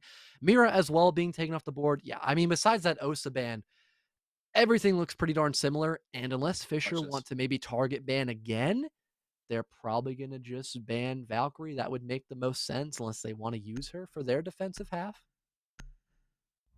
Thank you, Beezer. I guess I have to shout out his Twitter now. He did just say I look nice. At Big Beezer, capital B, lowercase IG, capital B again, lowercase EAZR on Twitter. You should go follow him. The whole 15 people in chat can now do so. Make my day. Yeah, fella, you do look really cute today. Thank you. You too. Look nice. Eric, not before marriage. I love all chat. It is my favorite thing. Premarital hand holding. Not in this Christian Minecraft server. No, sir. I am wearing the Minecraft periodic table, so that is fitting, if you had forgotten. You know, actually, there's a Minecraft Education Edition. I used it to make a chemical school project where I made the actual periodic table in Minecraft. Wow. That's actually, like, kind of cool. I did that in like 10th grade, so, you know, what, 3 years ago? A little while ago. It was fun. Wow. That reminds me, I've been out of school for like quite a while too. It's been... You're old. Fellow the boomer. Yeah. I'm getting just like Chief now. I've become the very thing I've sworn to destroy. I'm actually going to beat Chief! I'm going to beat him in person again. No, I'm going to Overwatch League Finals. He lives in the general vicinity, so I'm meeting for dinner after. I was gonna say, what the heck? Chief does not even know what an Overwatch is. How are you gonna meet up with him? Now, given the context, I now know. Thank you for that. And given the context, Charlotte Major. Yeah, I thought, but given the context of the prep phase, we now know what Fisher College is doing. They're roaming on Theme Park. I'm so shocked. Wow. There's so much of the map to do that. No way! Yeah. It's like just throwing away the map if you aren't deciding to realm. These are even having a shield by Bunk to play for an easier fall off, yet still having a long angle to contest anybody. That's going to get control room in their back pocket from the hatchery, maybe going over by Dragon Balcony. That is really interesting. I haven't seen that done yet, but it is a pretty cool idea, at least on paper. Just seeing how the execution of that will unfold, because currently UBC are not on the top floor at all. They are outside getting a first floor lurk done to maybe get the maintenance wall opened up first and then rotating above, because they still have a sledge. So going for vertical is a good idea here, but I think they want to get this done first. I'm still stuck on the roam from Beezer, you know, how shocking it's really becoming. Playing the best roaming operator in the game at this point, on the best roaming map in the game, against a team that really hasn't cleared all that much of a roam. Kaiken's toes have been shot out, similar to that of Jackal, of whom is viable for play, by the way. Not banned out as of right now, nor was he in this map. Late EMP will come through, but very lucky to have that exothermic charge go off and not be countered by the Electro Claw that came in, albeit a little late. There's a flank, by the way. Eric just casually pops Hell Presence Reduction and finds a double. Yali and Robe none the wiser, and there's no site presence. The site has fallen, just has as the Angel. Beezer needs to retake through their own Goyo canister, and Eric just finds a triple kill. Yeah, okay, so Nook is good at the game.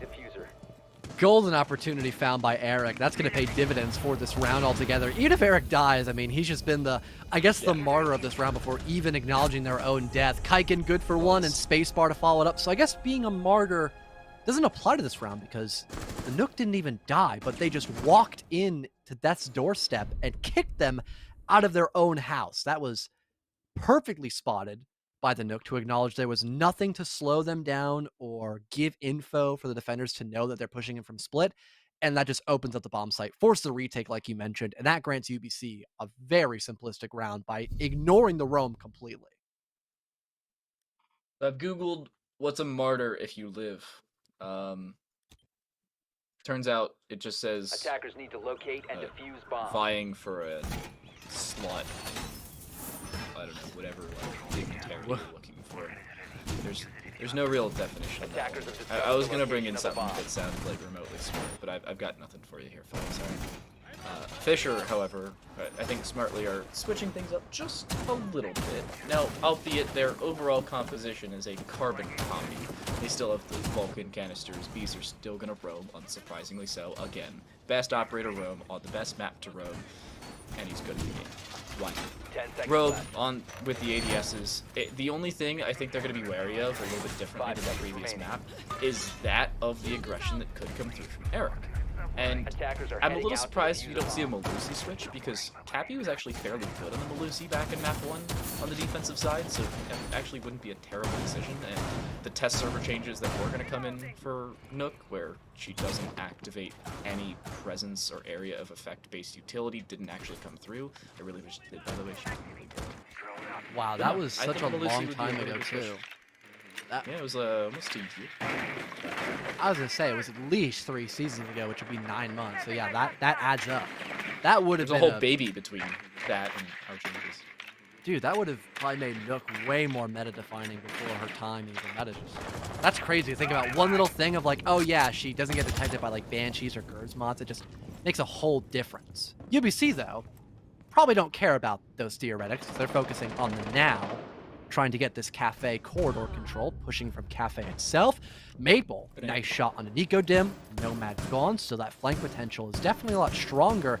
And Maple even spotting the toes of Egg Life does a bit of chip damage as well. Having the backup here by Cappy as well, no one creeping up yellow stairs just yet, definitely allows for the potential of that team play, but they also have to focus on Eric, who is just now heading into office, and nets a kill on the Cappy. Some big space being made, but there's Beezer as well, adding a bit more chaos to this round. Spacebar with the Claymore stops the rest of that flank from the top floor, and now Fisher finally fall off from that top position, but still trying to get as aggressive as they can, so to speak, just to see 4 tossed out by Maple, not to connect. Eric is playing very well-timed flanks off the back of the removal of information, albeit sound cues nor visual from cameras. And they're doing it off the back of their teammates engaging in other positions. In the previous round, they did it based off their teammates aggressing in through maintenance, and then they just flanked through brackets. This time around, it's their team aggressing through cafe and arcade, and then they just push from office on a flank through a rotator that was really created for them. Maple does find one, but Eric has the Hell Presence reduction and the presence to find the refrag. Albeit, they're on about 20 HP, blinking red, never easy to come back from. So in total, 110 HP available here for UBC. On Fisher's side, they're clean and clear with full on both. The Goyos as well with just 40 seconds left. Probably could expect 2 near this one doorway, and the first one will go off. Now a rotate call to head over in through Dragon. There's a nade tossed out by Eric to burn that second charge before things get too dicey. So they could still try to push in from 2 separate directions, but they would have to time this perfectly, and they're going to have to just funnel in through split, it seems. As of right now, no one's rotated just yet into Dragon. And you've got this crossfire by Fisher as well. Here comes Sophia, pops out their head. Yali looks away to pop the Vulcan pack, but the barricade was never broken! Why would you do that? You had no info. No way! No, no, no! Worked out. Oh my god, the Sophia walked into it! There's just simply no way! She just glossed her foot around it! Oh, that's so comedic. A bittersweet end by Fisher College as they win round 2. The Rainbow Six Siege version of a 1G has now been created. It is walking into a Goyo canister when you should be nowhere in that general vicinity. Albeit understandable, they were still looking to aggress. Kaiken had business on that far side of Armory, but still. Wow. Also, notable, Fisher College hate the top floor. Defenders protect Instead, your they'll go bombs. to lab and storage. Defend Actually, no, attackers. they only cursory glanced over that. So they don't fully hate the top floor. It's initiation office is their second site. After attempting initiation, or thrown an armory twice over, winning the second, they will go towards, still the east side of the building, but the top floor. Curious. Attackers have located a bomb. Be really easily shut out. I don't know about that one, but hey, you do you. Well, a Ying in play now by Kaiken. Interested to see where that develops. 10 seconds. to Yeah, go. I don't know where they'd want to push in from because you got Cafe, obviously. 5 That's seconds the to main insertion. focal point. But you also have the ability to maybe just deal with the realm Attackers presence are heading early out on. to Maybe the go for something like, oh, you know what? Cash would probably be a good idea with those Ying Candelas since the site is just so close. That might be what UBC want to do. Unnamed. Where are they spawning in the offensive side? Oh, you had Kaiken. Is he going to go break window? I think he might do that instead, actually. I mean, he is literally right there. Goes in through break room with the help of those Candelas, and then just tries to cause a ruckus throughout the entire round. Flank watch with the Claymores as well by Nicodem. Oh, yeah. That's what they're going to do instead. So they're not going to go for something very direct, but still something a little creative with those Candelas. Creativity should still be here. I don't know if they have the information as to the whereabouts of Beezer. I'll, I don't prepping think the they care. Candelas. Apparently they do. The question now remains, does Beezer get flashed off enough for them to be able to find this kill? The stun doesn't actually land on a Beezer. Candela may not either. If they avoid this properly enough, they should at least be able to find the kill, but they can't. They'll still swing for the frag, and Kaiken didn't hear it because they dropped into the Candela. It's a double from Beezer. Nicodem has the head removed from their shoulders, decapitated as they stand. In the break room, they'll be sent back to the lobby, and it's Beezer with a triple kill, wasting absolutely no time now looking for a fourth, maybe even the ace as well. Spacebar drops into the Vulcan canister, will be taken away just the same. No! He almost had it. Beezer looking for the ace. Should be able to pick it up. It's spacebar low. Come on, you Spacebar got 1 this. HP. Beezer is as well. An ace from Beezer. And a flawless round from the Falcons. They will take the lead here on Theme Park. He's back with the MX4 Storm. Major damage done with that weapon. And Fisher, off a, he is him. This just in, Beezer is now him again. He's got his him rights revoked. I think that'd be the word. That's when it's returned back to you and not provoked, right? Oh no, I messed it up. No. Who cares? Who cares? We had There's the no real word. we had the good highlight. We had the good highlight. It's okay. It's okay. He'll forget to clip this part. It's okay. Now, Well, UBC. The Attackers need to situational locate and awareness defuse there bombs. didn't quite seem there for that round. Kaiken just kind of ignored the rotate hole completely and was just focused on the main doorway between break room and bunk when the Zofia was watching that. Yeah, a little shocking about that, but Dan, you want to say something? What is that? I did. I had 2 points actually. Number one, it was the sound Sure. cues. They got shot at, but they thought it was through the main wall, not through the rotate. They didn't actually know That's the rotate. fair. The second part of that, by the way, is coming into this series, we actually weren't supposed to be 10 streaming seconds Fisher and remaining. ABC. For all of you unfamiliar, we put this in the chat earlier. We had a switch of schedule. The 5 reschedule seconds came to through with NAU versus UTD, so instead it was Fisher versus UBC. And we reached out to anybody with a 10 p.m. game, like, hey, do you want to be on stream? And we talked to Yali about this as well before the game started, before we got into the match and everything, and she basically said, Beezer was like, yeah, I need Attackers clips. have dropped the bomb diffuser. So he's got Beezer it. found them. Yeah, all 5 of those kills were on camera, bud. Every single one, wasting no time fragging out. Albeit, he's probably got a few clips from the first match. Got like 17 kills, but, still looking for more. Oh, not again. Don't tell me, Maple. way. Oh, 1 Maple's gonna HP. kill him. 1 My life is so low.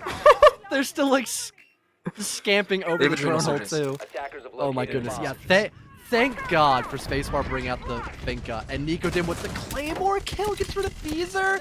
Robe as well gets rid of the Ying. They try to push off of that. Eric's good for 1 kill. Eklar finally down after being so low from the drone hole shots. No one's over by Cafe. Everybody now can focus their attention onto this presence by break room, but Spacebar wins an important gunfight. Now it's a 3 versus 2, technically 2-on-2. Maple, wow, what a shot to Nicodem.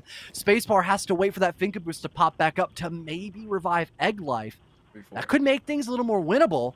but such a long timer to get that confirmed, and their position at this point is so well known, but Fisher are yet to aggress off of this placement just yet. Egglife might just bleed out. Oh, just saved barely by the timer. Egglife now back in the fight, but so low on HP currently, and once again, Spacebar's position is very well known. No, and it's being held from 2 different angles as well. They don't care about Egglife. They actually don't know Egglife's back into this. They had the down earlier, but Egglife made no sound cues other than the quick crawl away. The Thorn being popped, there's a sound cue. Here's the aggression, though. Second Adrenal Surge will be popped. This is actually the third and final one as well. Egglife is back up to 50 HP, back down to about 2, and Maple finds the headshot to add insult to injury. It's a swing onto Spacebar as well. Very quick spray transfer there from the Thorn to find the final 2 required, and Fisher extend their lead. It's now 3 for the Falcons. 1 still remains for UBC. And it didn't work the first time. So reattempting it on a second one with, I'd say, basically no change.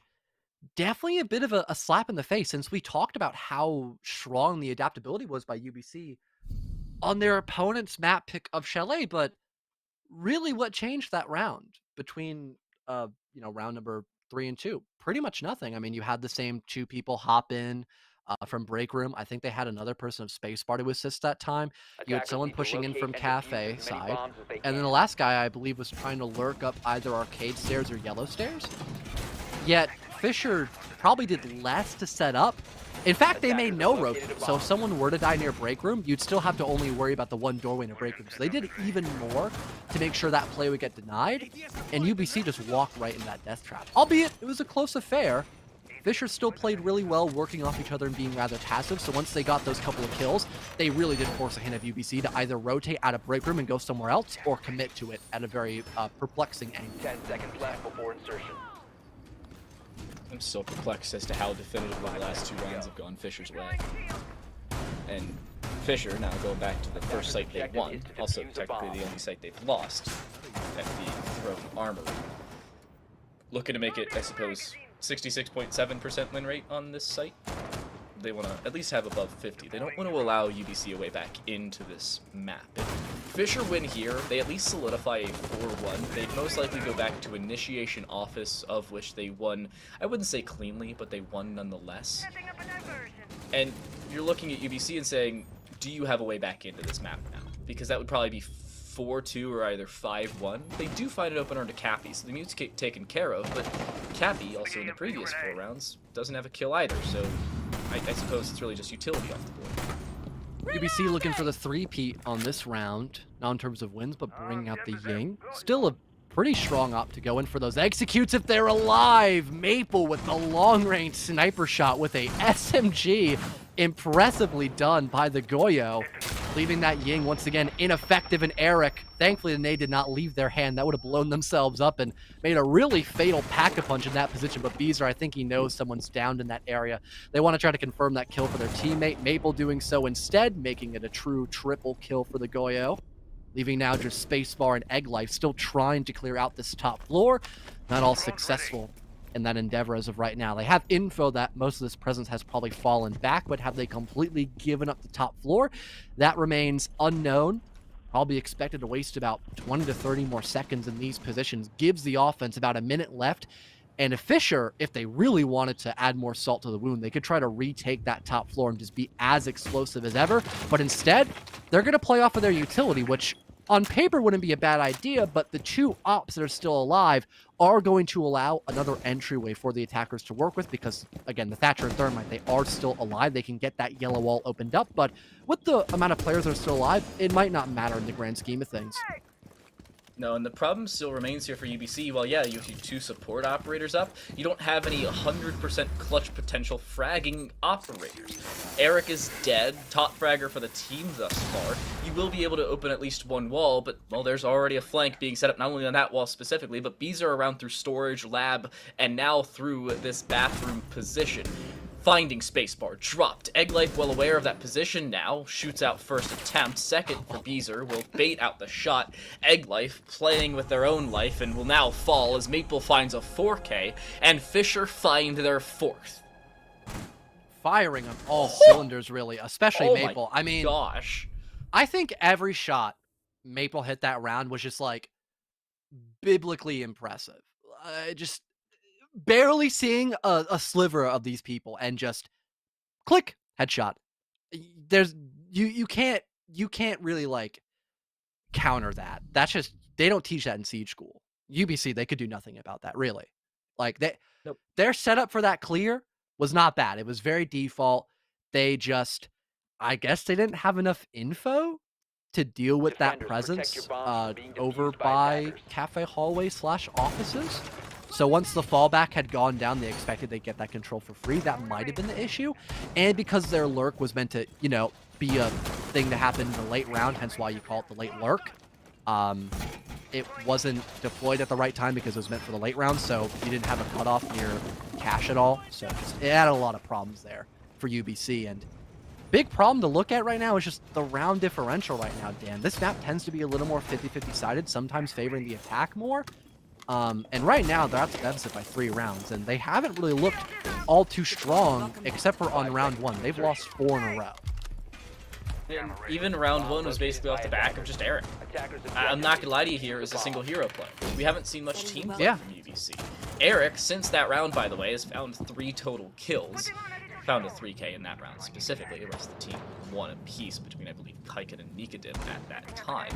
And you're still looking at this split and saying UBC have not had a response to the consistent aggression from Fisher. Beezer's still nuts. Maple found a 4K in that round, up from 5 overall, heading into round 5. And now into the final round and a half, they're onto a site in which they won, albeit not entirely comfortably, but won nonetheless. And UBC need to be able to shut this down quickly. And they just haven't had the overall capability to do so in a lot of these rounds we've seen. I do like the change by Eric, though. No longer playing on the Nook, playing by themselves, which has not worked except for on round 1. Now playing Jackal, so that lack of info I talked about, that was a problem for UBC last round. They're going to know where the roamers have fallen off to. They're going to have concrete information about that. So long as a mute jammer doesn't really tamper with the Jackal's original site gathering capabilities with that Inox scanner, if you already get pinged, a mute jammer is not going to help you at all, but it's getting to that process that could now be an issue for Eric. But you've got EMPs, you've got use that'll break those jammers, so it shouldn't be too difficult. Might just take a little more time. Fisher, speaking of time, though, they've already burned about 1:30 doing, for the most part, nothing in this top floor extension. And UBC still trying to set up properly. They've got control of Bunk and are trying to move outside of Cafe, but still not aware of Beezer's location. This could be a major play for the Alibi if timed correctly. Never trust the naked eye. These are looking for a swing. We'll be able to find the boy. timing. Not looking the right way, but around the backside of the vending machine, they're safe for the time being. Beezer still has this rotate to play around, but they at least want to find one before they fully swing. They don't want to get caught out with timing while trying to play timing in and of themselves. Eric taking a decent bit of damage, but actually swings onto Beezer from that exact same position we were talking about. Very lucky to not die from the Thorn that was placed down prior in the round. Robe now trying to re-aggress. It's Kaiken to get down. This is a time for UBC to go, and they're just taking too long. Eric gets body shot down after the aggression from Beezer hits them like a truck earlier on, and here comes Maple. There's 2, the swing onto the 3rd, there's 3 down players, and it's NECC in a 1 versus 3. They find a first, but that's all. Yali will be able to finish off not only Spacebar, but Kaiken almost certainly soon to follow. At a bare minimum, they'll be able to be retrieved, but it's only 20 HP left over for them as they look to do so. And look at the positioning. They have no idea Yali's here. The gun barrel's seen. It's a follow-up for NECC, but Kaiken's so low. The timing may cost them. They swing onto their teammate, and they can pick him up. 15 seconds remaining. 2 versus 2 now. Almost red timer, though. Case has to be recovered. This might just be a frag fest for these last couple seconds on the round. Here comes Kaiken with the charge in. Lives against the C4, but fully blind by the stun. Kaiken still wins the gunfight, though. And NECC recovers the case. 1 versus 1. No way. And all with the pistol, the RG-15. UBC, no chance on God's green earth. They win the round, but somehow they burn the grass. They make it a new color, and they still get the 2-4 split. What was that? NECC the hero. By a fairly large margin, NECC the hero of that round. Finding the opener was all important. A follow-up is there, sure, but the chaos put forward because of those opening 2 kills just threw off Fisher. If Fisher gets aggressive there, plays the 1v3 that they knew was there as a team, rather than just proactively trying to react, I suppose, with 1 kill, then another, then a possible final, then you win the round. Defenders, protect But your instead bombs you from play it being as a defused 1 by versus attackers. 1, it then becomes a 2 versus 2, and you lose based off of A, merit, C, or B, because I Attackers have go discovered through the letters. location of a bomb. A, merit, B, living through a C4, C, finding the kill onto the C4 wielder, that being the mute of Cappy, and then somehow the RG-15 raised. I'm still confused about that. Unbelievable round for both Nicodem and Kaiken. That is just wow. The wow factor was most certainly there. Also, wow, the C4 did not kill them. 10 A seconds to go. little shocking how low the By a Sophia lot. was after getting 5 seconds left. Yeah, that's before just- insertion. a little jarring too. Also jarring that Attackers Eric are is now on moving to defuse Clash. the bomb. Eric's been a pretty fun guy. He's been a pretty silly guy. He's gonna double down on that statement that I just made with this operator, which I kind of like. It gives you more cover Oh, no. to I know what deal they're with. doing. I know, hold, no, I know Are what they they're gonna? doing. They've done this before. They've actually done this on this map prior against Bradley. Are they gonna use So the what they shield do- to help lob the C4? Or is it just I don't get No, it? no. So Kaiken's gonna play. So if you look at Eric, there's a little gap they create. Oh what? It's a Oh my one-way. I casted this with Treasure in like Oh week my 3. God. They played against Bradley on this map and absolutely dusted Bradley on Throne because of this angle. They throw Kaiken on the TCSG. They basically have a Mira that is a one-way body shot angle, and the only way to return that fire is to prone in the back, and to even get in that position gives Kaiken the advantage.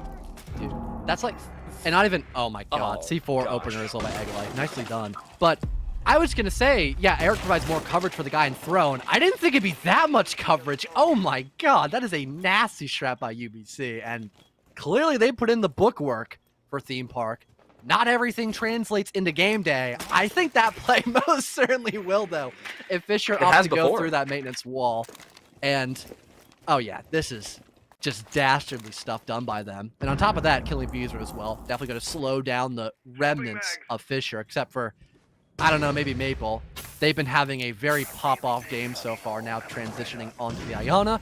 Thermite charge will go off, and even though maintenance is not going to be on the drawing board as of right now by Fisher, still having that clash can definitely prolong a play that goes down up through that yellow wall. And no one's on vertical, so the clash doesn't even have to worry about that either. They can just simply focus on this back Attackers reach. bomb diffuser has been dropped. Oh, and they are. Kaiken actually finding a kill into Yali. Ironically, not through the angle I thought they would, but still finding a kill nonetheless. Maple almost finds the opportunity to drop Maple, but it's Eric to stay alive. Peekaboo played with a Clash Shield in front, a metaphorical Mira as it stands, and a mobile one at that. Eric, a little over aggression though, may cost them. Maple wants to get aggressive here, but still not given the opportunity to do so. Wild strats from UBC, they've stratted their defensive side. They dusted Bradley for a reason on their defense. Well, here it comes, the 3v5. Sure, one player's, without a gun on UBC, but they can just blockade an entire door and just make it a nightmare for Fisher to try to deal with this position outright, and still gathering a boatload of intel in the process as well. There's one kill by Spacebar. Awesome. Robe, though, racks up 2. Things get a bit more winnable in that perspective. Egg Life now low in HP. Robe finally gets down, though. It's just the CCE shield just slowing down and immobilizing Maple as they go for the reload with that G36C. Trying to close the gap, spots the feet of the Clash, but Nicodem is there with the assist. Good team play and good timing with the help of that Dash to get back into sight through split. UBC now looking to greener pastures, it seems. After burning down that previously mentioned field, they put in a couple seeds and are looking a little bit more, healthy on their defensive half off that play. We're going back to God's Green Earth references here. Absolutely. I absolutely adore it. I am a very large fan. I'm going back to the map that Bradley played UBC in, by the way. Now, UBC started on the defensive side of that map, and basically their strat was just that on Throne, and then the other sites weren't as Attackers need to bad, locate and but defuse it was bomb. still chaos for UBC, where they didn't have as fully set strats. If you happen to be wondering what the split was, the defensive side of UBC back on the defensive side, of which was the first half on Throne against Bradley, would you like to ponder a guess as to why I'm drawing this out so much, and how dramatic it is? Attackers have located a bomb. No, I would like for you to fully explain it. I think you got a good thing. It was going. 6-0. It was 6-0. I was saying Bradley got dusted. It's because their attack 10 didn't seconds exist. left before insertion. Oh. Alright? They were basically vacant for the 5 seconds first left half of the before game. insertion. In total, through 6 rounds, Bradley got 9 kills. Defuse a bomb. Well, Fisher's I'm glad in I just- for I'll a let you treat. continue. Yeah, I'm glad I just let you just get to the punchline immediately. That was wonderful. Let's see if Fisher can make their attacking rounds worth it. So far, nothing to speak of except getting this teller's window opened up, and oh wow, the cross cut on the egg line. That is just brutally done. Already, you've got the Thunderbird off the board, and now they begin to drone their way up top into Cash Balcony. So some of that, I guess, light extension now falls back to the site directly. At least that's a good start for Fisher, but they still have to keep on their toes, especially against that Tachanka pick. Can definitely waste a lot of time in this round. So if they do not keep this momentum, that could still be a pretty big factor for them. Trying to shoot out that Malusi, but you do have to worry about taking it out long term. Eric on the Tachanka instead of spacebar, as we saw in the prior map, but the anti-strat's really there. Fisher already playing quickly. They're looking to take out a lot of this early utility for the defensive side. Well, yeah, Eric still has 13 Shimiku launchers remaining. I don't think it's really going to matter. Spacebar does find a return. The Jaeger comes through and is able to find at least 1 kill back. So for 4 versus 3, certainly able to come back here, but Nikodim almost certainly has been heard. They've walked a little bit too late, and the drone has now seen them, and naturally Nikodim will back away as their roam and flank has been snuffed away. Still, you've got those Tachanka launchers we talked about, gaining more and more value as the round will progress a bit deeper towards that red time. Interested to see how, I guess, aggressive Spacebar can get in this position. Might just kill the ace outright because the Lion's not in a spot to challenge him. If he does swing from Bathroom, could be a good player to watch for as he gets aggressive in this position. Still waiting, Lion await, kills Cappy first off and falls away. Forcing the hand of the ace, and wow, walks right into his death trap. Beautifully done by Spacebar as Yali is now killed as well. Leaving 2 attackers left, trying to deal against those Tachanka launchers, but finally he'll be silenced by the hand of Big Bad Beezer, leaving only Nikodim and Spacebar to defend off, but definitely a lot more of a progressive round as a whole. They were at a major disadvantage, but Beezer, off the back of a drone, just gets into sight for free. Nikodim with their back turn, focus on breaking that info, now forces an ace position for Spacebar, but Beezer with the trade knocks it out of the question, and Fisher, still holding on that round advantage, will get one on the attack too. Yeah, and it's a 2-round advantage once more. Fisher just 2 away from closing it out just the same. Initiation in office are going to be re-attempted here for UBC, back to the exact same site. You know how, well, you, I, and Scott feel about this. I have to say I'm not a fan. And the main reasons? There's just not enough changes being brought. Egg Life won't stick with that Thunderbird, but instead goes with the Rook. Locate and defuse I mean, bomb. hey, no, it's Egg Life switching to the Mute, Nikodim switching off the Mute and on to the Rook. So I suppose they trade over the Mute, switch out the Thunderbird, and bring in the Rook. Still more health, but it's earlier health rather than playing off the back of taking damage. Proactivity in terms of healing up your teammates, I suppose it's Attackers have located a bomb. That is really weird to think about. In I general, hate it. purpose of Rook, to help, I suppose, help with some long-range engagements. Want to be aggressive with an MP5, can maybe get a couple spawn peeks off of that, but also, 5 seconds with left the ability to before withstand now with Rook armor, if you do get in a position to pick yourself back up, you can most certainly do so. Mix that with Doc, it can make a pretty annoying composition when you don't need a lot of utility, because you are sacrificing a lot for very hyper-specific plays where you don't get headshotted and you don't get finished off by a second grenade, for example. So, in the right hands, it can be a really fun tactic, but in others, it doesn't bring a lot to the table. Hopefully Nikodim can, make these lemons into a hypothetical batch of lemonade to sell across the pond of Theme Park, but for now, so far net not too much except a pretty long-range weapon. Info gathered that someone is probably in cafe, and speaking of Nikodim, they're the first dead. That's really unlucky. And no Rook armor to save them there, unfortunately, as they instantly get confirmed by Maple. You know what they say? Oh, when life gives you a 2-round lead and a man advantage. Make it match point. That is what it says. I'm really happy you had something, because I was just going to leave it on a Just cliffhanger on that leave one. it blank. Nice. It has I was gotten just gonna that do way. that for small amounts of comedic effect. I actually was thinking of a follow-up, and I had a fairly good one, but I felt the cliffhanger would just be more like gradually comedic over time. Anyway, Mute Jammer will deny the Selmas for the time being. There is a secondary EMP available for Cappy, but, you know, she's not in that general vicinity as of right now. Nade through, does a decent bit of damage. Egg Life down to, what, 10 HP? Sitting on red for the time being. A well-placed sneeze will lead to their demise. And it's the opener going the way of Fisher and follow-ups in terms of damage. Nade, second time around, for Maple will not land, so they will not be able to capitalize on their 14 kills they found thus far. By the way, Maple has 15 kills. Sorry, my bad. Can't count. Oh, well. At least we can see what's happening right now. The 5-on-3. That's pretty easy to count compared to 15. 5 times 3 is 15. Fun little fact. And we'll see if that number gets multiplied at all by Maple's KDA.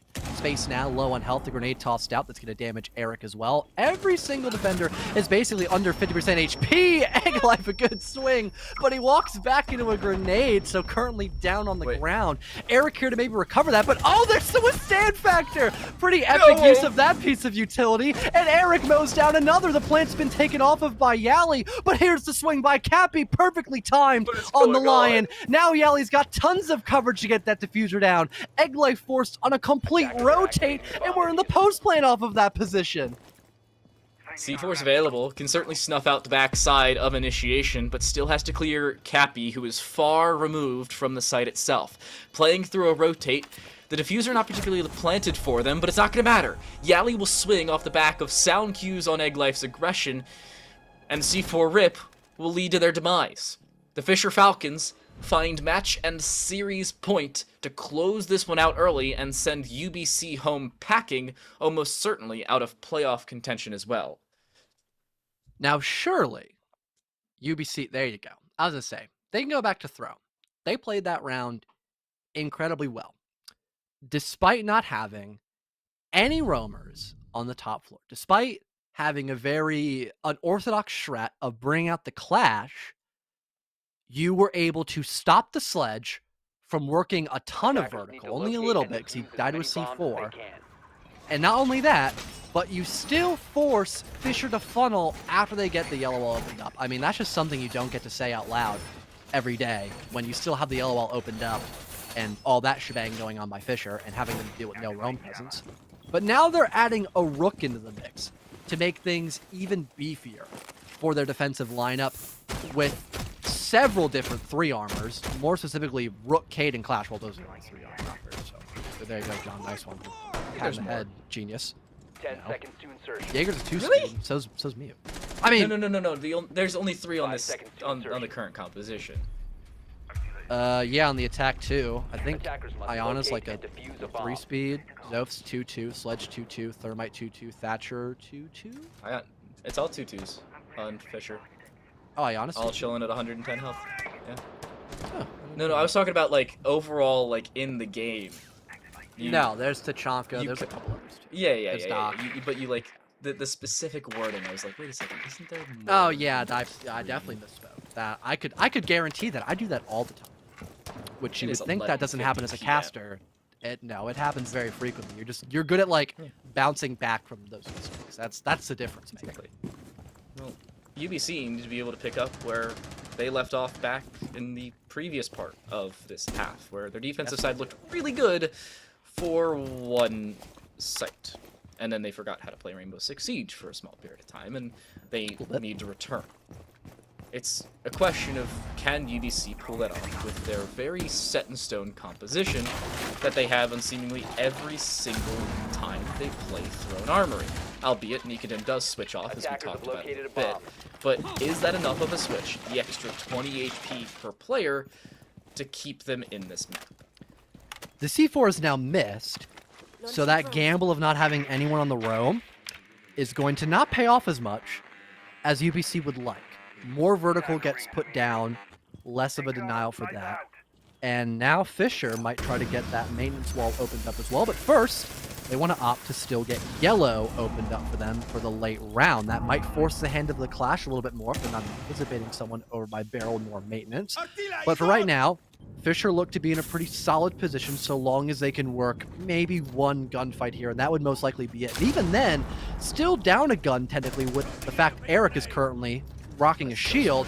And there it is. There's that opener. And now the Clash Shield's not going to work because there's no one to play off it. Eric has to unextend their shield. There's Robe with one. The Clash has no idea what's going on. Looking for a pick, just gets slapped in their face. And now it's Nicodem and Spacebar in a 2 versus 5. Nicodem's off the site, and they're the only one left alive. There's Info too as he smites Maple. This is such a poor position for UBC now. Yali will stick this defuse, technically a 3v1, spots out the Zoe behind the throne, but cannot land enough shots to actually get that confirmation. And as Yali gets off the diffuser, post-plant in position, there's nothing left for the lone Rook. They got thrown on the ground, but there's no chance of revival. And Fisher, on their opponent's map pick, will end the night with a 2-0 victory. Not only that, but they snuff out a very well put together strat for UBC. What UBC does there is they basically just have a walking mirror to play body shot angles with a TCSG for the Kaid. The issue remains when you get pushed from different positions. There are 3 Achilles heels to that setup. Number 1, the Dragon Door. Number 2, the Yellow Wall. Number 3, the Barrels Wall. If any of those are opened up, it creates a distraction for the Cade to have to worry about. You are not fully covered from any of those positions while playing on top of the throne and behind your Clash. The anti-strat was mid-map there from the Fisher Falcons. You saw it the first time we played Throne and Armory. They sucked. I'm not gonna lie to you. Fisher could not break apart that composition. They seemingly were aware of the fact of what they were trying to do with the Clash, sure, but it was the Kaid that was taken away and very well remedied from Fisher in the later stages of the map to really put together their attack. Funny enough, it was the last 2 rounds of play as well where they really hit the pedal to the metal with their adaptability, and it worked like a charm. You saw it on Chalet with the counter the Chonka pick, going Office instead, having a very straightforward way into the bomb site, winning the round off that entry kill and general map control, and they do the same thing by just denying how much the rest of the defense there by UBC could actually help assist the Clash.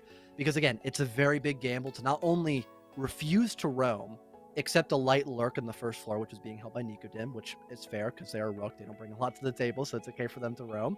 And also, having basically no other main denial since there's a Thatcher on the board. So the walls are going to get open basically for free, and Vertical's going to go down. So like you mentioned, you've got Yellow Wall opened up. Someone's looking down through Dragon Doorway. It's only a matter of time before you either kill the Clash outright or you kill the person playing around her. So then she has to change up the plan A, which a lot of teams don't like to do. But looks like plan A of Fisher College has most certainly worked out for them. They get this 2-0 victory. And overall, I definitely think the map ban phase favored them a lot more than their opponents. Yeah. Again, I don't really know how strong UBC are for a lot of their maps. You said they played very well on the defensive side last time they were on Theme Park from what you could gather, which is fair. But even going into Border, if we were to go to that Decider map, I've seen Fisher College play on that map before, and they've done fairly well. So really all the maps that were in play today favored both teams to a slight extent, but even the Decider map pick would have been probably a little more favorable to Fisher College. So at the end of the day, they just had a better map ban phase than their opponents, and they showed up a little bit more on game day, is what it is. But still, really hoping that UBC can claw back in the last week or 2 of play, because they did have some really fun strats and played good most of the rounds anyway. So hope to see them in play, if not throughout the rest of this semester, maybe next semester as well, since we've got plenty more of that in the spring. It's been a long night, so I think I'll end it off here. It's been a lot of fun, Dan. But with all that being said, we're going to conclude the rest of R6 here tonight, and we'll see you all again tomorrow for other games that we've got here at the NECC, which I think is League of Legends. Yes. Thank you, Dan, for the assist as well to double confirm with that. So we've got League tomorrow, but for tonight, we're going to bed. Take care, guys.